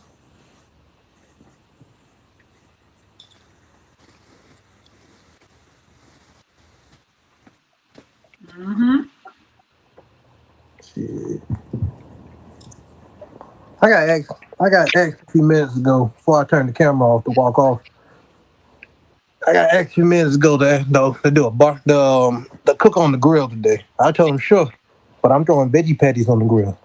You gonna make your own veggie patties? Yeah, I like the ones I make out of chickpeas. Yeah, that's good too. I like the lentil ones too. It's hard to find a can of lentils. I don't know why I can't find a can of lentils where I'm at. You can get them the dry ones in the bag. Yeah, but then I gotta wait. Then I gotta take a couple hours to boil them motherfuckers. Yeah, but they won't take long. You can also use walnuts. Use who? Walnuts and mushrooms. Yeah, you know what? Why the hell aren't there any oyster mushrooms in our grocery stores? I don't get that. When Dixie sell them. Shit, we haven't had a Winn-Dixie's in South Carolina in years. Well, I'm telling you, they do sell it though. Or Publix sometimes. Man, I miss our Winn-Dixie's. You can try Publix. You got a Publix there? Nah. At least I don't think we do. No, Okay. we don't have a Publix. Shit. Let me see. What about I'm gonna go to the flea market. It's time for the flea market to open again. Farmers market? Yeah, exactly. Shit. Cause most of the restaurants I go to around here that's vegan, that matter of fact, I'm gonna do a video on it next time I go there. Cause I took my mom there with me for when I went there for the first time. Even she had to bow down and was like, "This is delicious." She got this stir fry, right? It's supposed to be a beef stir fry, but it's not. But there's no beef in it. I know. It's made Shit. with mushrooms. Yeah, dude. She was looking at this. She was picking it up like, what? How's this? How there ain't no meat in it, but all this meat right here? I said, go ahead and eat it. She like, oh, this is good. Can I get? I wouldn't want so much seasoning on it, but this is good. Like, oh, she eating it. I'm like, yeah, Yeah, yeah. I made some brown. Mm-hmm. I made some brown stew mushroom the other day. Ooh, shit. I made a vegetable curry, but I'm at to stop. I'm at to stop eating curry. Why? I think it's fucking with my teeth. Oh, you eat a lot of it? I think. Well, I have a toothache. Well, I have a toothache, so I think that's not. So that's not helping. Oh, that's probably what it is then. Yeah, it's aggravating that tooth. I looked up that Get all that that spice, stuff out of all there. that spice is not good for that. It's not good for a bad tooth. So until I go to the dentist, I can't eat no more. I can't eat no more. But I've been eating. But I love vegetable curry though. I love that shit. I chop me up some sweet. I put sweet potatoes in mine instead of regular potatoes, and I swear it makes such a difference. It Right. makes such a difference. God, I love sweet potatoes. Shit. But shit, I haven't touched. But yeah, yeah, but they don't really mind. I don't think they really mind what I do. But for them, most of the time, I go to the grocery store and get like they don't mind. Like my pop really likes the Beyond burgers. Oh, I'm I don't not eat. the Beyond, and he likes the Impossible burgers. So that's how I'm getting him to. That's how I got him off. That's how he stopped getting off beef. That's how he got off beef. Right, right. Right. So it's baby steps. You Exactly. gotta baby steps. Right, right. Yeah. Yeah. And I ain't gonna lie, and I ain't gonna lie. When I first heard of Impossible, them chips was good. But then when you start ordering it yourself, like you get it shipped to your house and stuff, and you actually look at it, it's like it's so fucking processed. It's like screw it. It's like vegan trash. That's why I don't like the term vegan sometimes, because it's like people who call themselves vegan, they just eat trash. As long as it's not meat, they'll just eat it. They'll eat it. They don't care what it is. And a lot of the stuff that's like on the shelves is just trash. And oh crap, I owe tofu the biggest apology. Because even as long as I've been on my podcast, I talked about how I don't like how we need to how men need to stop eating tofu because it gives them like too much soy products, make their titties big, and no, that's that over processed soy. Turns out tofu, the tofu itself and soybeans actually block those recesses so that a man can't collect fat. They block those recesses so it makes it harder for a man to collect fat on his chest. So he don't get those like swelled up man boobs and be sitting there lactating and shit like that from eating all that soy. And that's from eating too much over processed soy products and shit like that. Right. I've Soy I've been telling that shit for years. shouldn't do that. Soy is not supposed to do that. For real though. And I've been saying that shit for years. Like, man, stay away from tofu, man. That shit'll give you man boobs and shit. You be sitting there lactating from your titties and shit like that. I'm like, man. Yeah, cause that shit fucked with me, man. Think about it. I was one of those husky kids who grew up with man boobs. So when I learned that shit and I realized like, damn, half the shit I ate was some kind of soy based product or some shit like that. Like if you look at Funyuns and shit, that's just some overprocessed soybean. All that shit be just overprocessed shit, and it's not the soybean itself. It's the fact that it's over fucking processed to the point that it's something completely different, like some over gluttonous crap. It look to the point it's even yellow. I mean, I love Funyuns, but damn, boy, those shits is nothing but trash. You can't eat that shit. You can't eat potato chips. You can't eat none of that shit. It's not even a potato no more. It's just some starch byproduct shit, man. And a lot of that shit and a lot of that vegan food that they put on the shelves is just some byproduct or some or some overprocessed potato. It's trash, man. It'll kill you faster than the damn meat.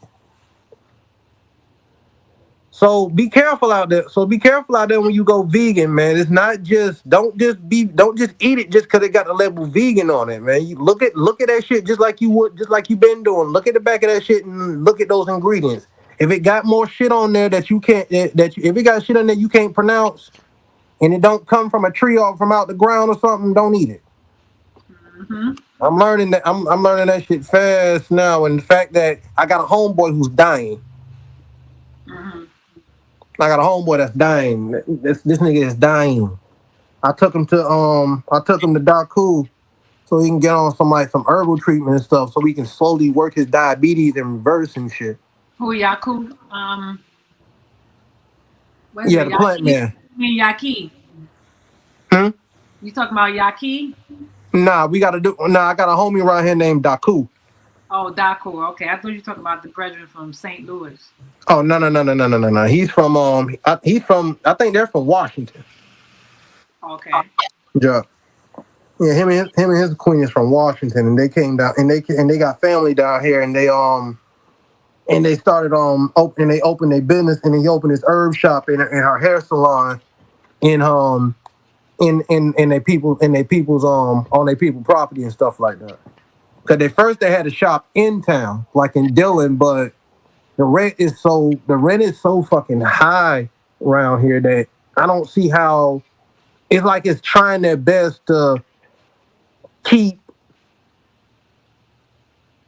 it started trying to keep the business owner off Main Street.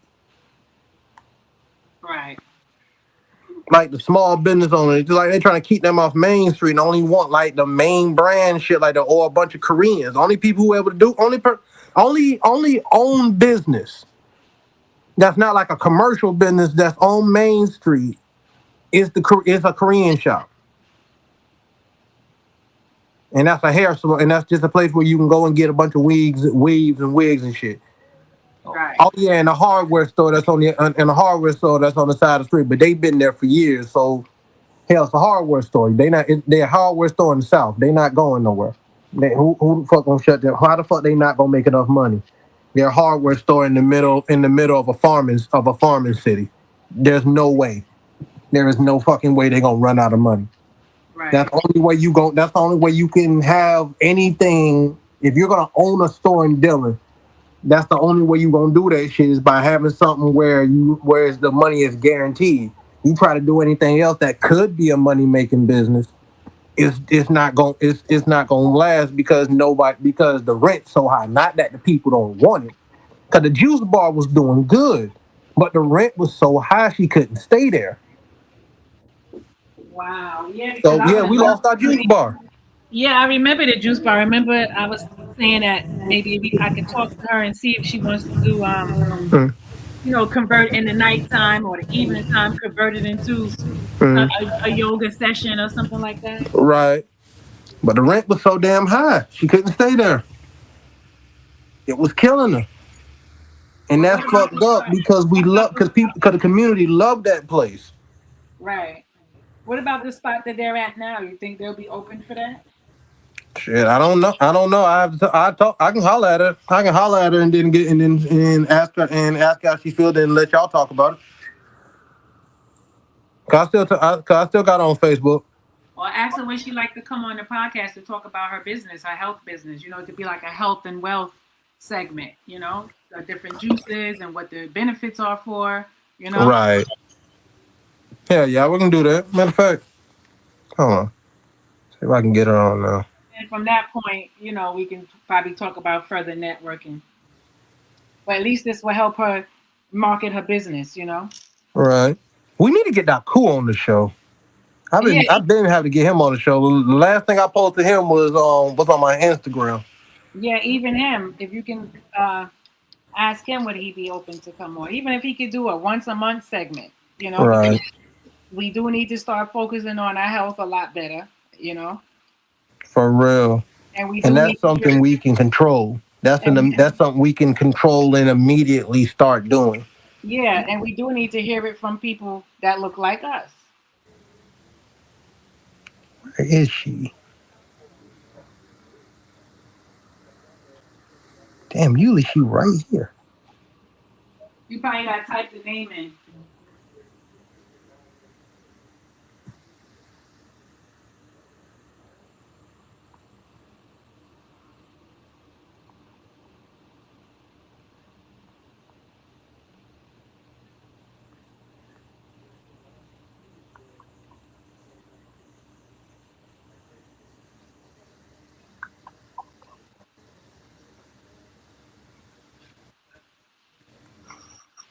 Uh-uh.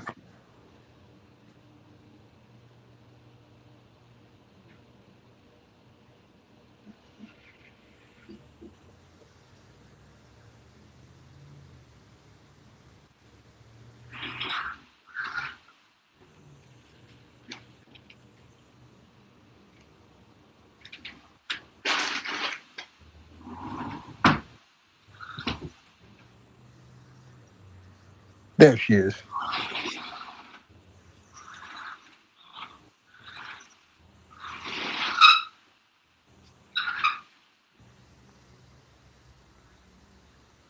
Did you find her? Yeah, I got her. I'm texting her now. Oh, okay. I don't know if there's anything else you wanted to add onto the stream before we log out. Oh no, that's about it. I done basically ran my mouth. I done basically ran my mouth. Just basically having that scenario about what I was just brainstorming about, because really just we need to be strong before the point of the scenario was we need to if we don't come over into Africa, if we don't come to Africa correct, where there's so many if we don't come over correct and focused and with a clear and as a clear source of help to them, we're just going to be seen as outsiders. And even then, we better make the right connections with the right ones who not just going to be happy with us who not just going to be happy with us just because we're doing business with them. There's plenty of Africans over there who want to connect with us. I know. There's plenty of them who actually want to connect with us and actually are actually teaching the ones there are a lot of them who look down on, but the generation coming up after them are willing to learn about, are actually doing their research on us and understanding that we play a big role in each other's liberation. We can't go forward without each other, but we both have to be on a strong foundation before we can do anything before we come together and take on this beast. And steel sharpens steel. So let's sharpen each other so we can chop up this pig. That is the goal of Rossi. And we need to stay alive long enough to make these connections. And the only way we're gonna do that is taking better charge of our health. I'm the biggest smoker. I'm the biggest smoker there is. But if we're not eating greens, if we're not eating a lot, our biggest part of our diet should be greens. If you smoke, listen to me. I'm a huge smoker. I smoke. You see me in here smoking on this podcast. If we are not eating a large amount of greens, stop smoking, because you're gonna kill yourself. We were not made to consume fire. Even though we can smoke the most healthiest shit there is. We can find the prime Mary Jane plant, like the very first marijuana plant there was. We can find that first strain and smoke it all day. But but what we take from our bodies, we have to put back. That takes a lot of moisture and it takes a lot of water from our bodies. If we don't put that shit back, it's gonna fuck up our health. So if you're not eating a lot, if you don't have a lot of greens in your diet, stop smoking, or you're gonna fuck your body up and give yourself cancer. You need those antioxidants to keep your lungs cancer free. Those things are going to keep your lungs cancer-free. Greens, the antioxidants from your greens are going to keep your lungs cancer-free. And we do not understand this because we don't understand how our food is our medicine. What we eat is supposed to feed us and take care of us. I'll tune into the next one. Where do I find it? Hell, on either one, you can find on either one of us, on either one of our, on either her channel or mine. Because hell, So put it's gonna your be channel broadcasting link. on both. Put your channel link there so he can have both. I sent mine, and now you put yours in, so that way he will get the notification. If he clicks on notification, he'll know when we're streaming. But I'm looking at next Thursday to do part 3 for the debunking FBA. I'm thinking about Thursday.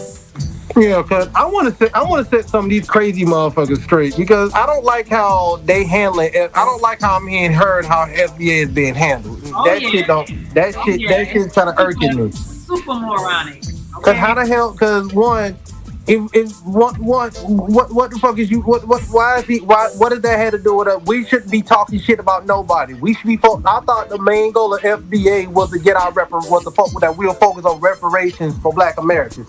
What is all this other shit we doing talking about this other foo shit? The fuck we do, I thought our main goal was supposed to be reparations.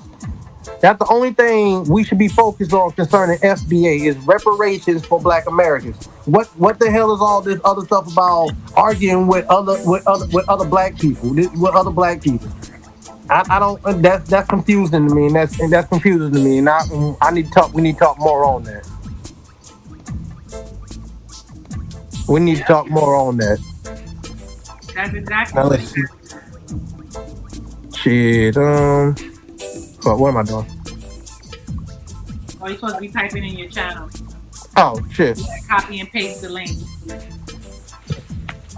And you can put it in the chat right here through the StreamYard, and it'll show on your channel.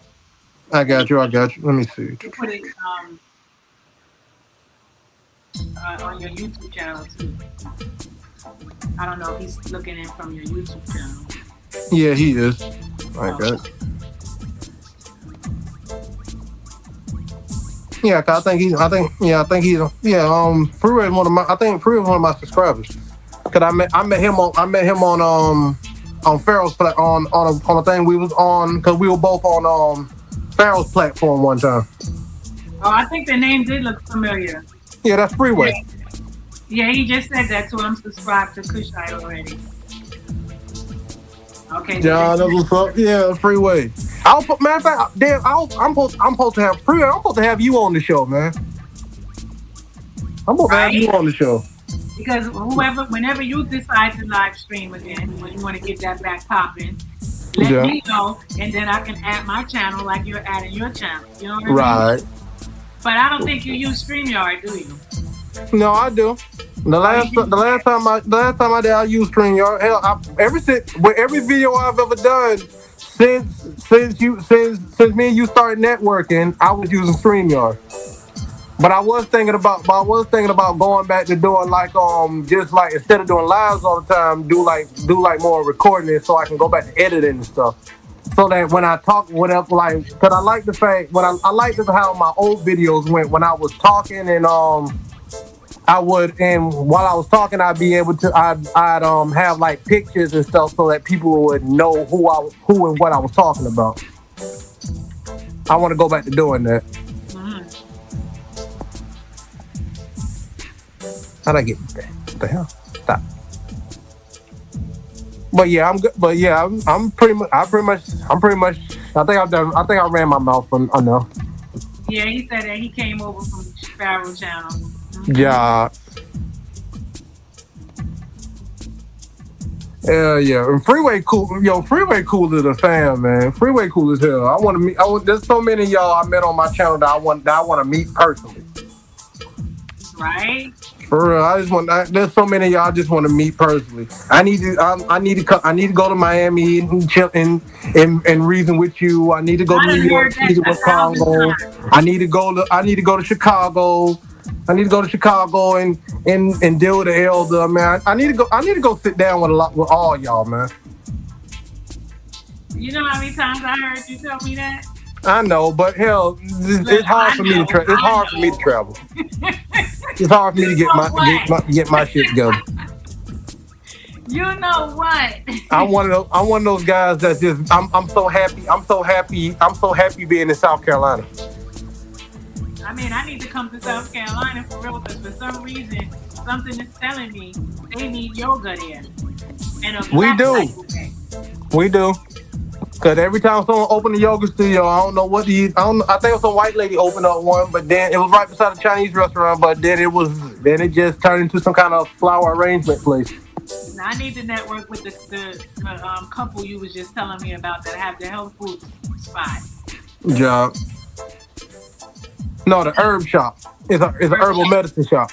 Right, because that and yoga is hand in hand. You know what I'm Yeah. saying? Yeah. Now the one I did with I did do I don't I did a quick video. All right, so You Freeway got Dress family in said he South has Carolina. family. Shit. Come on, hey, come on, Dylan then. Come on to Yeah, South you said Carolina. you got family in South Carolina. I didn't mean to cut you off. Come on over there. Come on to South Carolina. Come on to the Carolinas. Everybody come to the Carolinas. Everybody come on home. All y'all all Southern in the blood in the thick of it all. Y'all all Southerners anyway. So go ahead and come on home. That part. That part. I definitely need to get to South Carolina because there's a man named Mr. Bill Green. He has a restaurant called Gullah Grub, and Mm-hmm. he be throwing down with the cooking and stuff. And he gives you a good history on the whole Gullah Geechee culture and tradition and the food and stuff. Yeah. I just need that type of experience. Bruh, I need to get more. I need to get more in depth with my Geechee relatives. Only thing I know is from my birth father. Uh, He said he just said yeah we Geechees. That's all he just kept. That's all he said. Yeah we Geechees. what? Yeah, just yeah we Geechees. So I'm Geechee on my dad's side. Does he have the accent too? The patois? Mm, I wouldn't say he just talk like a regular South Carolina dude. Oh, okay. Because But some of them have the accent. yeah, but tell you the truth, I don't really. It's kind of hard to say. People say I don't know. People say it, but it's so deep in the South that you wouldn't really hear it. You wouldn't recognize it if you heard it Yeah, but because you hear that Queen because Quet when got I it. watched it, oh my fault, my bad. Oh no, I just was saying Queen Quet got it. Yeah. Okay, so just before you go, I want you to see something about Mr. Bill Green. Mm-hmm. Hold on.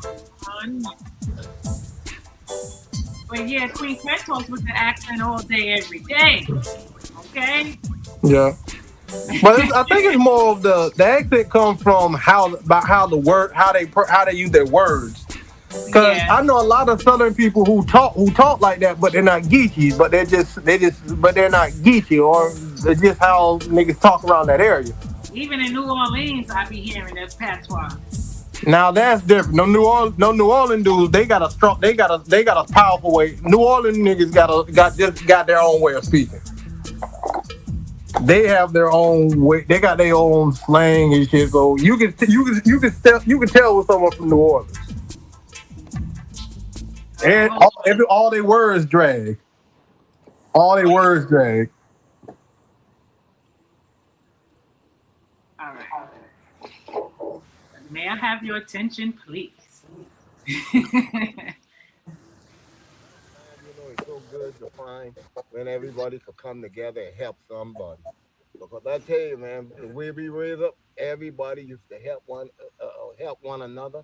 If you run out of food or run out of something at your house, you could always go next door and get what you need and help and being able and everybody would help one another. It's so good to see everybody out here coming together and trying to St. Helens Island is help where some he's people from. hold on to the land That's right. that the Great great the grandfather, great grandfather grandmother. and Yeah. grandmother were left him, and now they're fighting to try to hold on to him. And I know sometimes it's hard to try to ask somebody for help, but let me tell you, please be out here to help. That's Love and right. kindness is what this whole thing about. Hey, Yes. guess what? Where we go from here, we ain't gonna carry nothing either, yeah. So let Mm. us help you. Right. Got to Please, have a that place to stay. got to have a place to stay. The Galloway, love and kindness. Help somebody. Help. It make you feel so good each time you help somebody. And I Yeah. know that I felt really good to see the crowd that came out on last Sunday, and That's last Sunday, Sunday before last. Mm-hmm. And the enthusiasm, to see that many people with the enthusiasm that we don't want to see black people or Gullah people lose their land. They're part of this island. They're the ones that made the island what it is. It's the culture that everyone is so attracted to, and the calmness and the peace and the sacredness of the land. And that's important. So we are so happy that a lot of people came out, a lot of people donated online as well as at the fundraiser, and they're still donating. So we need more donations. We were at the auction on Monday, and a lot of our properties were auctioned off, but we still have a year and a day to redeem those properties. So we intend on redeeming all of those heirs property that was auctioned off on Monday for those families to hold into the whole and to pass on to their generations, because that's what their forefathers wanted them to do, is to hold on to the land and pass it on to the next generation, the next generation, and the next generation. And that's what we want to live up to that promise. And we did that to the best of our ability. We did that for many of our families on St. Helena Island. But that's all up and down the corridor. So the other people up and down the corridor, organize, pull together, get a team together, and start doing the same thing in your community because it's needed.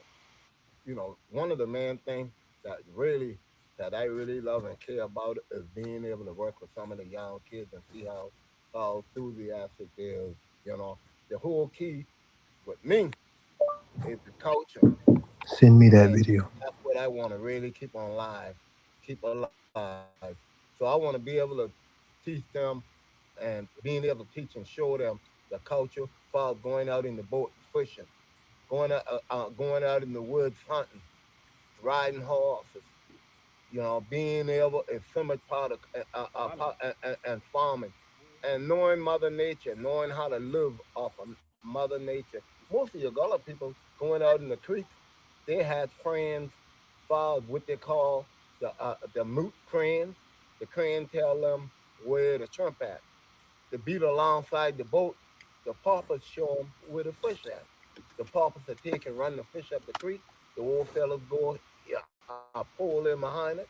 And when the paupers get to the head, the paupers mud shoot up about 15 feet up in the air. They know their head. Then they hit side the boat.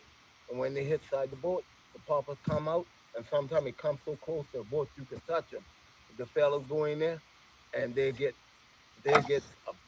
abundant of fish. And when they do, once they get the fish, then what they do is bring them back to the neighborhood. And when as they come into the neighborhood, everybody know Bull Green bringing some fish to the neighborhood, and they say, uh, they used to sing this old song, mullet fish, man, bring your pan, 5 cents a pound, mullet fish. And he had this wagon. People be bringing tubs and all tubs, Anything they could basins, find. pots, any kind of stuff. And so the old man come, this fella had like a number two tubs, look like just to put a handful of fish.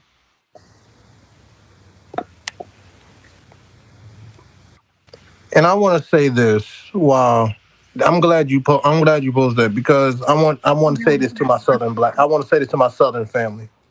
Wait, hold on, hold on. All my black people in the South, right quick. I want to say Hold this on to y'all for a real minute. quick. Hold on for a minute. That was a commercial, so it's still it didn't finish. I want you to get everything that Mr. Bill and Sarah Green of the Gullah Geechee St. Helene Allen is saying, because it's very important for us to know that this part of history.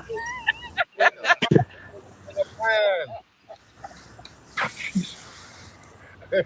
So it was so much, but everybody helped one another.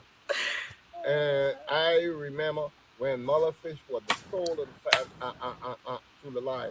You might eat a piece of meat every now and then. I didn't know what beef was all about.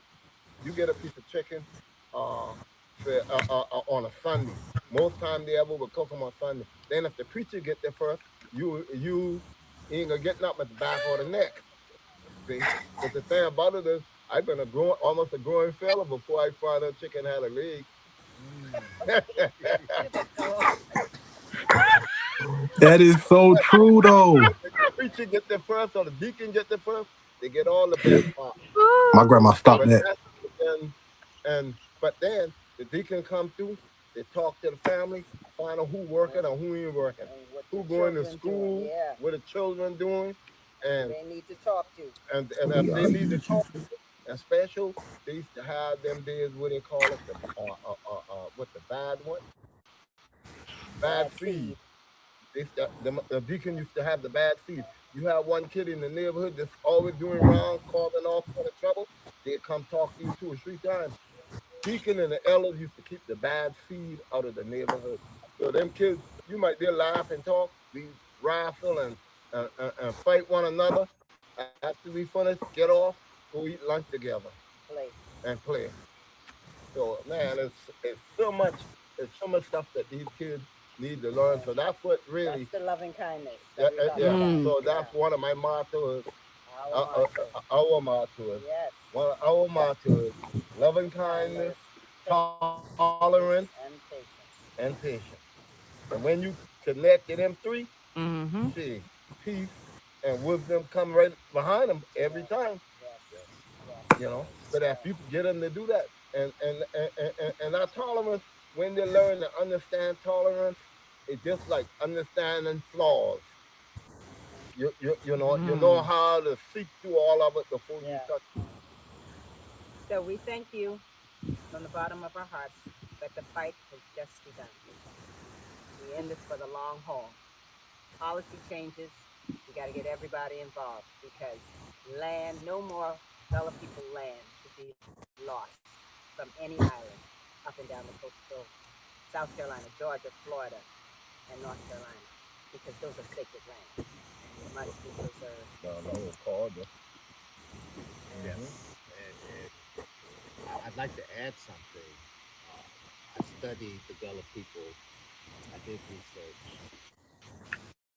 but that's theory. You read about it, but I'm here experiencing it, and I'm experiencing the fullness of it. And the Gullah people is our closest connection to Africa. They have maintained the traditions, and you just heard this. And for me, my wife Robin, and Black Dot Culture Center, we don't have a lot, but we like to donate $200 to the cause. And I'm moved by the hospitality and more important, just the energy that I feel and the warmth that I feel from you guys. And since I've been on this island, I'm enjoying myself. So I just wanted to do that. And hopefully more people will be inspired. You're right. This is sacred land. Our ancestors, their blood runs through this land, right? This is ours. We need to keep it. If there's anything that we can stand up in this country to keep and maintain, is these lands. It's so important. Look at this. I mean, I don't want to leave. Mosquitoes tearing me up, and I don't want to leave. Tearing all of us up. Tearing all of us up, but But Yeah, we'll you'll get used withstand to it. the yes, mosquitoes. but thank you so much for your hospitality.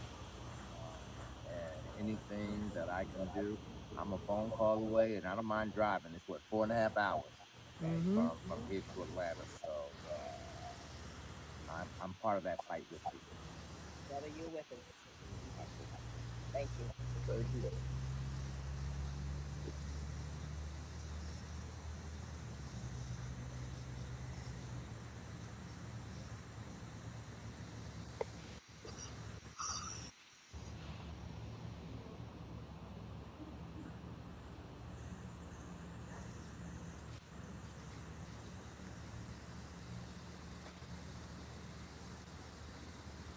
If you're an entrepreneur, procrastinate. Yeah, shit. Nah, I didn't. I didn't even know they were losing Geechee land. I gotta do it. See, now I gotta do. I gotta get more. I gotta stay on it now. I didn't know where they were losing land. But yo, that's why I want to say something to my southern people right now. We got enough problems when it comes to preserving what's been our sacred sites and what belongs to us. We have enough problem keeping that. To my southern people, if you come, if your If your dad and your parents and your grandparents had property that's been passed down and they have acres and acres of property, I've seen too many times where the bank end up getting that land after so long of getting that land and maintaining it, farming on it, putting houses on it, the houses that y'all grew up in. End up that land and those houses end up end up returning to the bank because y'all too busy fighting over it. Southern black people, stop fighting over property that's indeeded to all of y'all. Either live on it or don't get or go or don't talk about it. If somebody's on it and they paying the bills on it, I don't care who it's indeed to. If you ain't doing nothing with it, don't argue with your family over it. Knowing damn well you ain't doing that, you ain't give two shits about it before they died. I've seen family members who've been on that property for years get kicked off because the kids don't want the cousins staying on it. Then that land just sits there and nothing happens to it. Then it ends up going right back to the bank. Family houses getting burned down over dispute over the kids fighting over it. I'm tired of hearing that down here in the South. Our ancestors fought way too hard to be able to buy property down here and maintain it. I mean, through blood, sweat, and tears. Stop it. And that's all I'm saying. And I'm good. Southern black people, stop fighting over family property. Come together and do something with it, or shut the fuck up, and let the people who actually been living on it and paying the bills on it. Let them do it. Let them live on it. Quit fighting over property.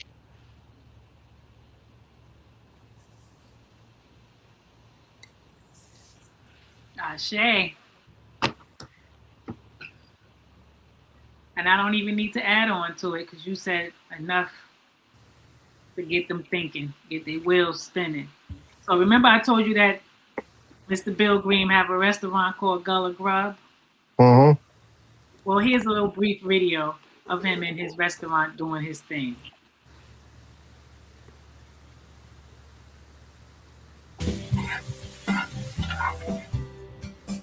Today, I got some okra that I just fresh grew out of my field. We gonna make us some okra and shrimp, fry okra and shrimp cooked together. Man, we gonna have something good here. This something everybody look towards. So right now, I got my blend already made up. And this blend right here, I got some salt, pepper, some garlic, and a little bit of ginger. And I got my onion, because that's where all your flavor gonna be at. And when you put all this together, man, you're gonna have something. So I'm getting ready now to put it in and go stir it.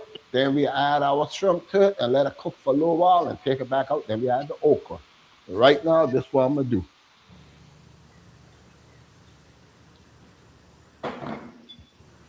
You're gonna stir this.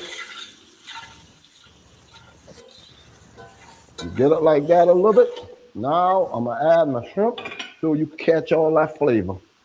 Pull this and don't let that garlic get brown on you, burn on you. You wanna do this just for a second. Just to kind of brown it a little bit. That shrimp, all that flavor. See that shrimp starting to turn a little pink there? Mm-hmm. All that flavor going into the gravy right now, into the broth. And then once you put the okra into it, woo, that's looking good there. You can smell that shrimp. That shrimp and that onion, man, you can smell it right now. All right. They're getting ready to take the shrimp out right now for a little bit. And the pan already seasoned. The pan got the shrimp flavor and all the stuff in it. So when you put your okra in it, okra already, done already had some of the flavor into it. Just the way you do it. When you want your flavor go all the way through everything. And now we getting ready to add this fresh okra, and man, we gonna have something in a minute. Alrighty? Add your okra. You gonna stir it a little bit.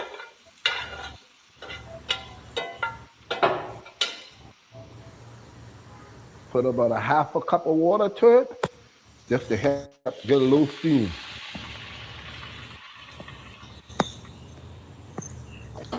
And we can let it cook for a minute.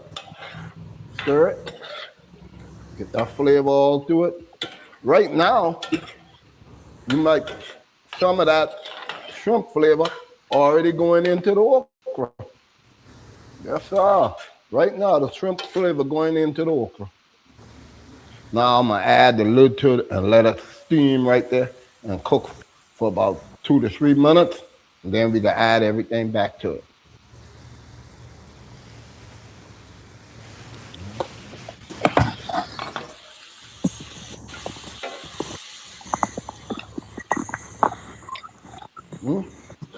Oh yeah.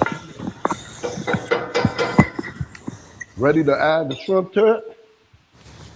And oh yeah. Add that and stir it.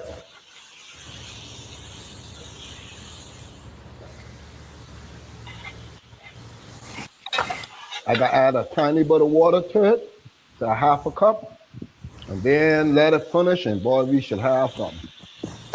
That right there, that's all you need right there. Look at that. Okra and shrimp. Now we usually have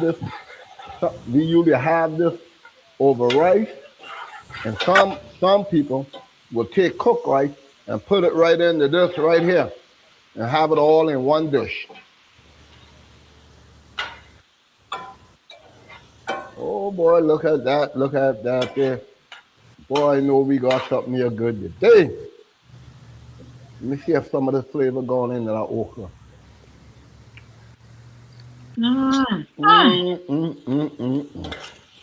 A pinch of pepper or a pinch of salt, you could add it to it to bring it on up and to make it speak a little bit louder. But man, I think this one here is good. Look at that. Okra and shrimp. Okra and shrimp. Traditional, Together. Geechee, Man, this fresh okra along Carolina with shrimp food. you did catch at the creek, man, it'll make you hurt yourself. It go along, you could add some rice to it. Some people have it stir fry some white rice into it and eat it just like that. Or they just have it to the side with a piece of cornbread or something like that. They have it, but with the okra and shrimp is good. There you go. Just some of my recipe. There you go, some okra and shrimp. I hope you enjoyed my recipe. See you next time, friends of mine. Beautiful.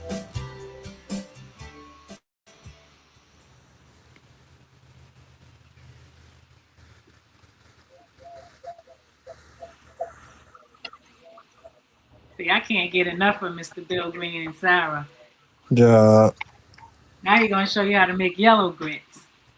I don't eat shrimp, but for those shrimp eaters out there, I probably would have used mushroom, Yeah. Or I like to eat salmon. Sometime I might have would have did little salmon pieces or something like that. But yeah, it's whole Mushroom and grits are actually very good.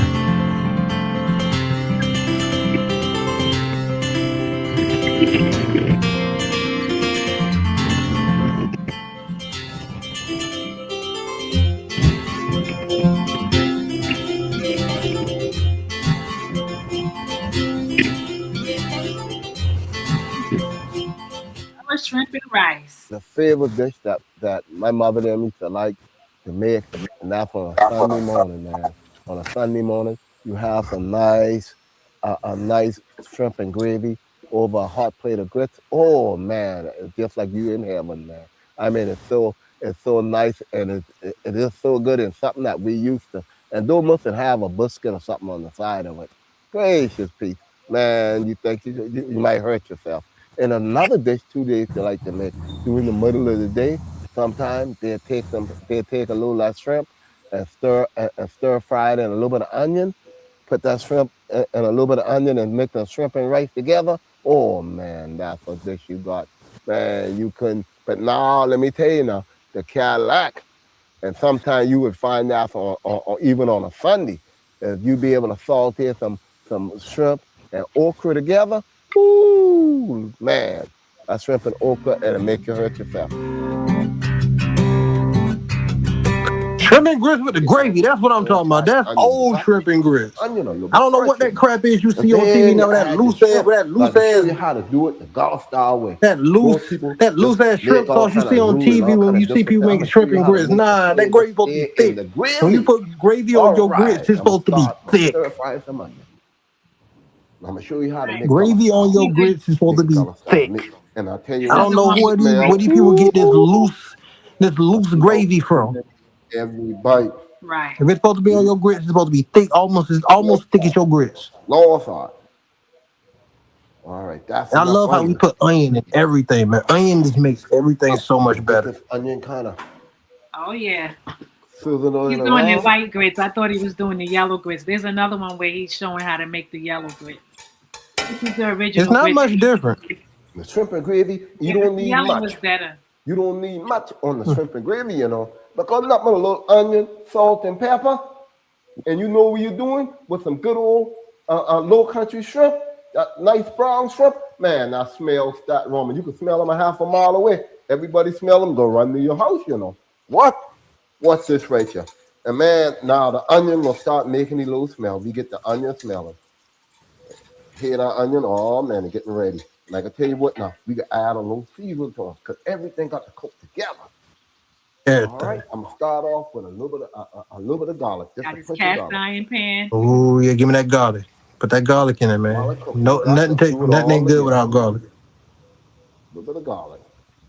One more. There you go. There you go. Let that cook a little bit. Oh, look at that.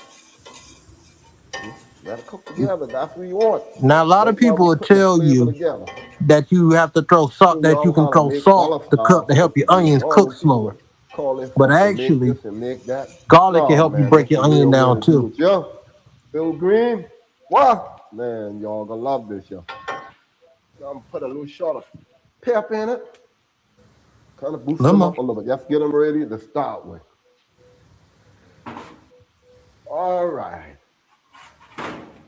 That's what we go with, the pepper. All right.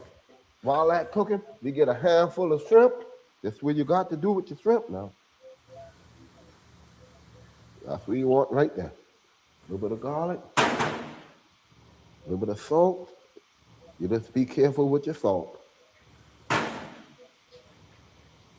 And a Heard them little bit of people, be pepper. careful with your salt. All right. All right. Now we got some all-purpose flour. That's what you got to do. That's what you got to do right there. Yeah, they get Now that I'm gonna gravy show and you. The thickness. But flour help there's keep other your ways shrimp to from there's drying another out. way you can So what make you want to gravy do is get thick a little without coating flour. on it, and it help keep the moisture in them, and the shrimp will just be so good, man. All right. Yes, lettuce. That's what you want to do.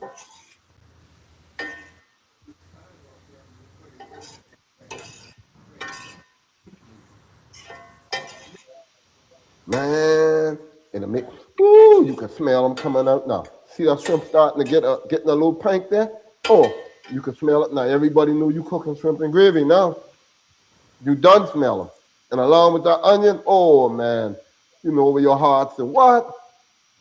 Man, that right there, it'll make them melt in your mouth. And it'll make, what? Woo! What this here? I'm gonna come right here Very sweet. with a little bit more flour. Oh yeah, this will be getting ready to make our gravy. or 3 or 4 teaspoons of flour. All depends on how thick you like your gravy. If you like a thick gravy, then that's what you go with. If you like the gravy thick. If you don't care about your gravy being thick, woo! Something All wrong you do with you. now, we making gravy now. Well, and the browner you let your flour get, the darker your gravy. But we ain't gonna look for a real dark gravy. We just want a little golden color, but we ain't want a real dark. And we ain't want a white, but we just want them almost the color of the shrimp. Yeah, we just want them almost a little bit, just about a little. All right. See, you don't know that could turn like a gravy, but you're making your own gravy. And you're making your gravy with the shrimp juice. The shrimp already done cook in the oil a little bit. So if you're making your shrimp soup, woo, boy, you will have something. Watch this thing turn that gravy now. Show you how to make them yourself. Yes, sir. We got that gravy coming, boy. What? Woo, look at that. That's what you want right there. Look at that there. Woo. Hey, go look at that gravy you got there. What? I'm going to move with my spoon on this one. Oh, look at that gravy there. Ain't that a beautiful gravy? Ain't that a beautiful gravy? Ooh, a little bit thick. I'm going to go with a tiny bit more water.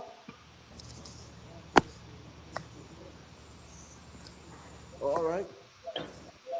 And I want to go with half a teaspoon of salt. Let's get some flavor in there. All right, not much salt. Now you will go with your pepper. Ain't much. Oh, boy, you got yourself something else. Sweet little potato. All right. Slow it down. That's the thing about Gullah style cooking. You got to slow it down. You get in a hurry and you're in trouble. Look at that gravy. Oh, man, that's good over some grits. Oh, that's good over some cornbread. Portobello. Now let me taste him and see what I got. See if I need to do anything else to him. Let me see if I need to do anything else to him. Woo! Man, you could taste that shrimp. What? Boy, you got something there. That's the way to make some good Gullah style shrimp and gravy.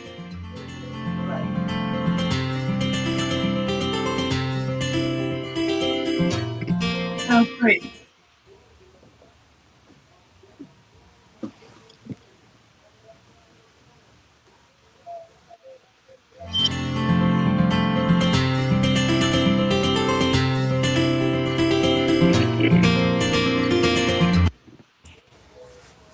I keep saying one more, but this is just, I bask with Mr. Bill Green and Sarah. I bask with Collard greens. How your collard greens doing this year, Bill? Again, ready to show you how How that's your supposed greens to be doing this done. year? Good. See it? You can always tell we had a first cold come across, but you always look for the lines. So raw coming in now, but you look for the lines, and that tell you when it's finished. And when collard greens is ready, that's what they call smacking them. That's make sure the dust, and you lightly run some water over them when you clean them. You don't run them long. Then when you're ready to cook it, you take it. That's when it's tender. When you see it like that, come right off. That's every part of this tender. The greens here are so tender right now. You can eat it in a salad. But this all going in the natural.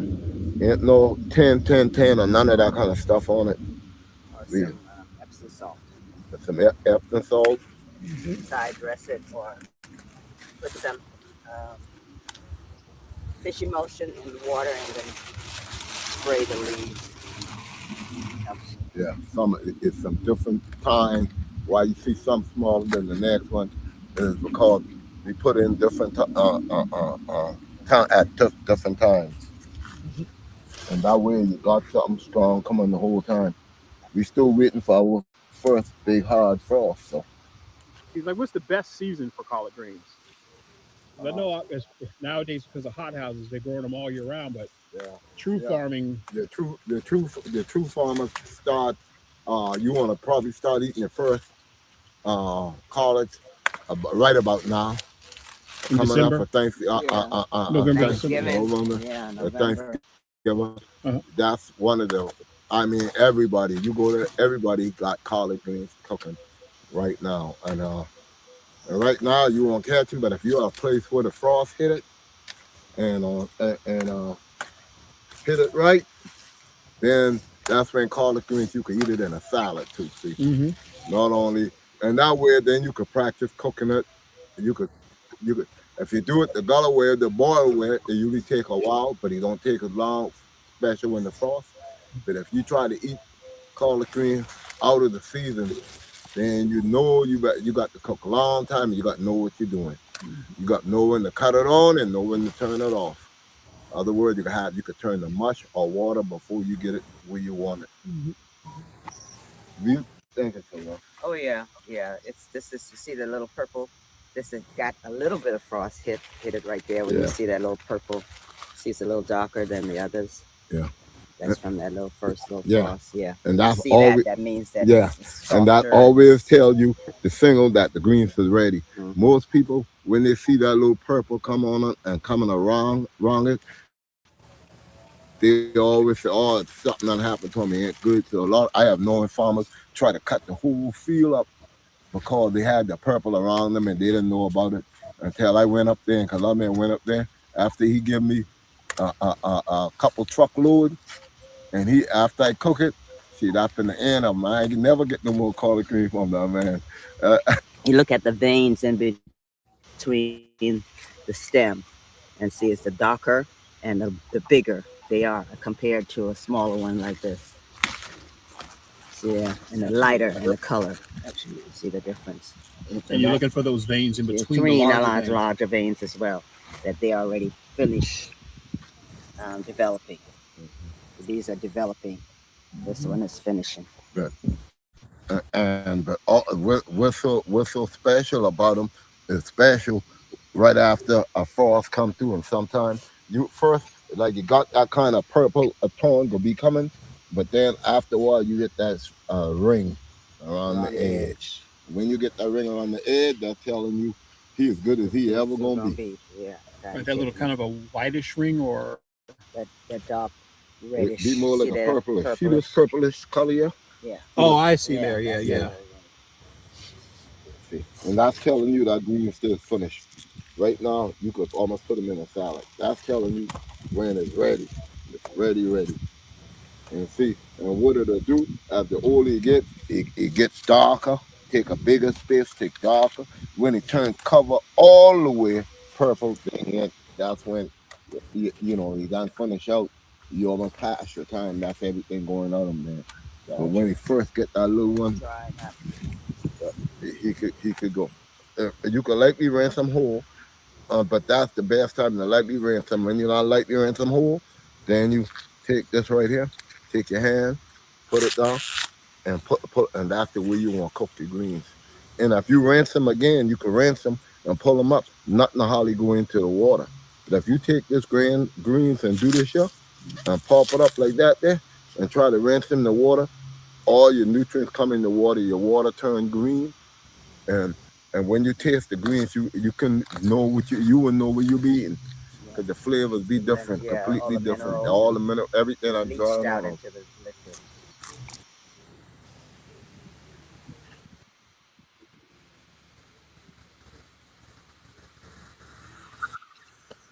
Eat your greens if you smoking.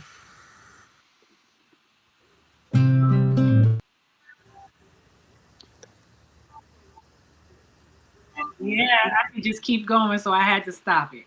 Yeah. If I don't stop it, I'm gonna keep going. Yeah.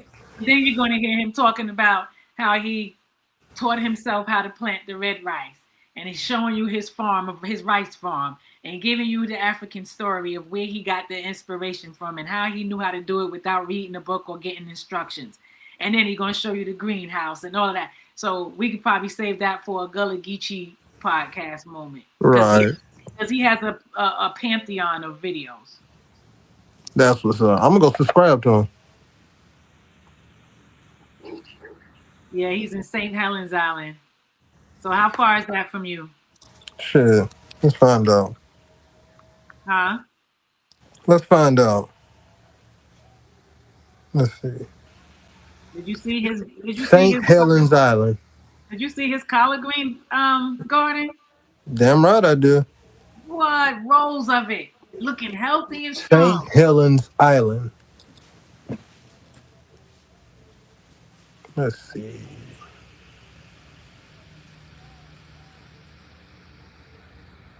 When I first came across him and his wife, I took about 5 hours. I couldn't stop watching it to the point where I had my granddaughter watching it. Shoot.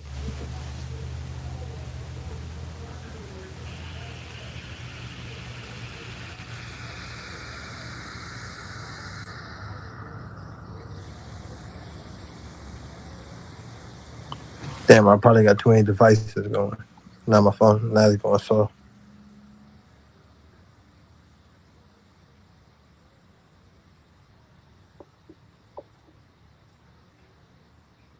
Yeah, it's telling me that you have low disk space. It says you have low browser space on your device. This may affect the local recording.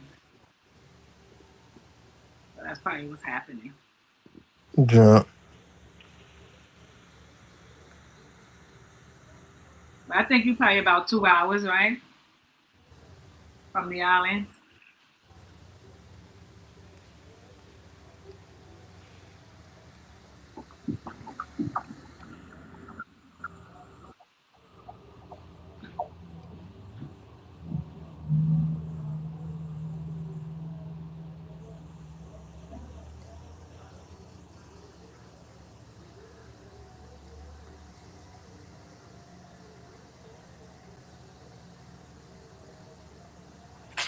Let's see, let's see, let's see, let's see.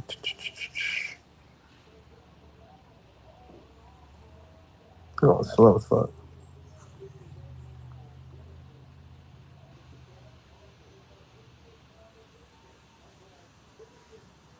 And you hear his accent, right? He got that patois going on strong. Jump. That's how some New Orleans sound. Louisiana. Some of them sound like that too.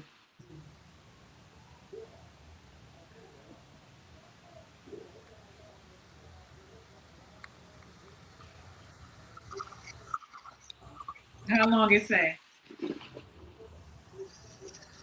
Shit, looking them up now. What it say? It's building up now. What part of South Carolina you live? Shit, I live close to the border, between North Carolina and South Carolina.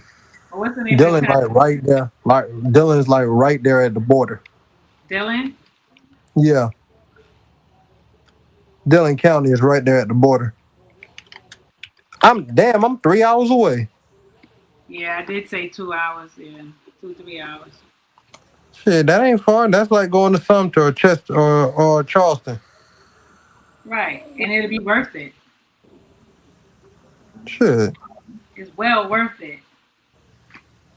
Next to the Hilton here.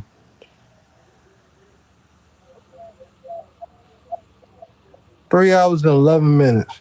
Hell, not like I ain't drove farther. Exactly. Then you drive all the way to Michigan or something like that.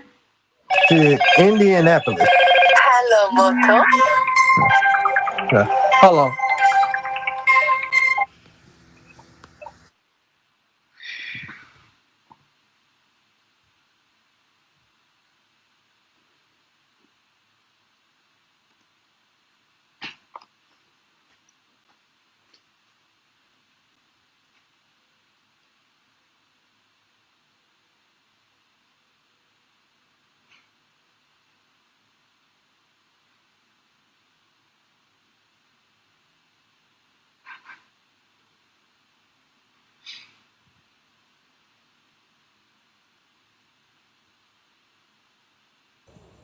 Yeah.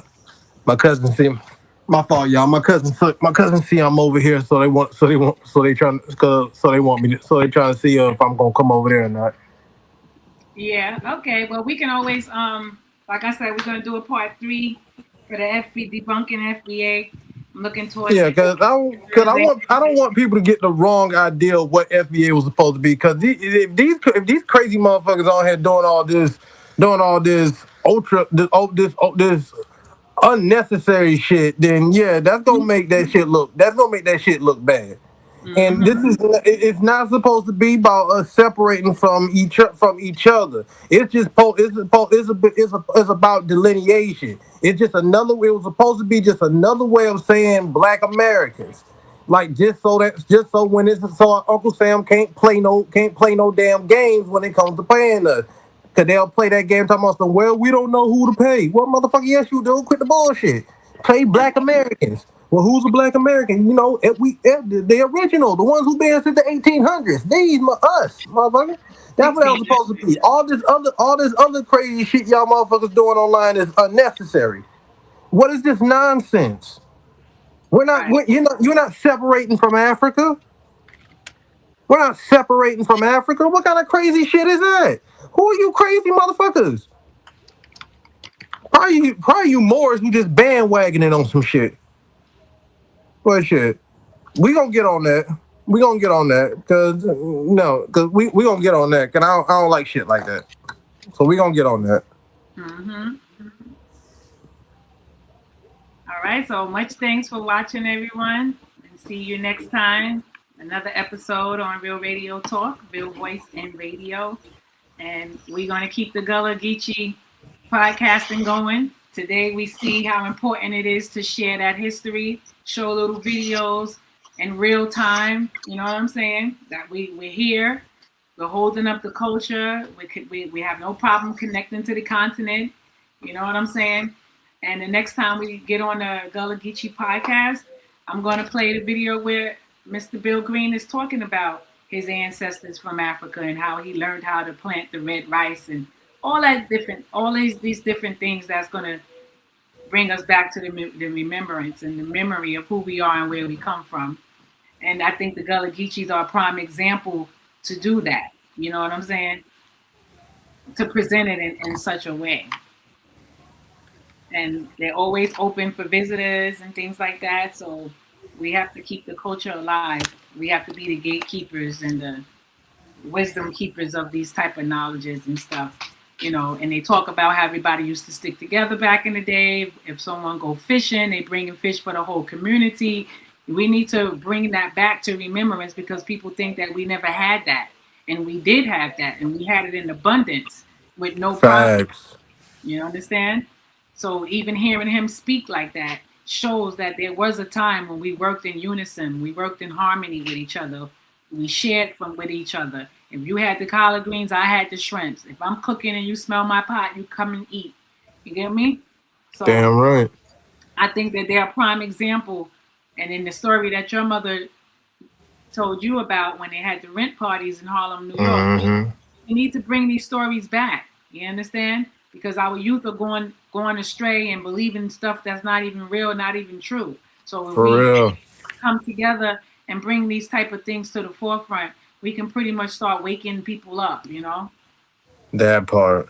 And we know this and we have the information, so now we have our part in it to share it. You know, not everybody's gonna get it, not everybody's gonna accept it, but at least we can say that we showed them, we told them. You know, they can't say they didn't know. It'd be up to them to reject it or accept it. As we show y'all righteousness, will y'all still do wickedness? Exactly, that part, you know? So, yeah, I'm excited about it. I love talking about Mr. Bill Green and his wife. I love showing videos about it. I just love it because he have a lot to bring, you know, a lot to share. No, I don't eat shrimp. I don't eat pork. No, I don't eat meat that he cooks in his restaurant and stuff like that. But for the ones that do eat it or the ones that's, you know, just want to hear it for the education aspect of it. For real, this is part of our culture. Whether we eat it or not, it's still our culture. Still our culture, exactly. And, you know, For the meat eaters out there, they can go home and try it. You know what I'm saying? Cooking for their For family. real. Or we For real. can, Taste your culture, man. Taste your yeah, culture. instead of Everything ain't pig. Everything ain't exactly. damn pig. So instead of we using shrimp, we can use mushrooms. Some people still eat veggie chunks. Some people might want to put chickpeas in it and do it that way. You For know what I'm real. you spice it up to your liking. And if you do eat shrimp, you can do it just how he did it. You know what I mean? So Facts. it's just up to your preference. It's up to you and how Honor you. the culture. Honor the Mm-hmm. culture.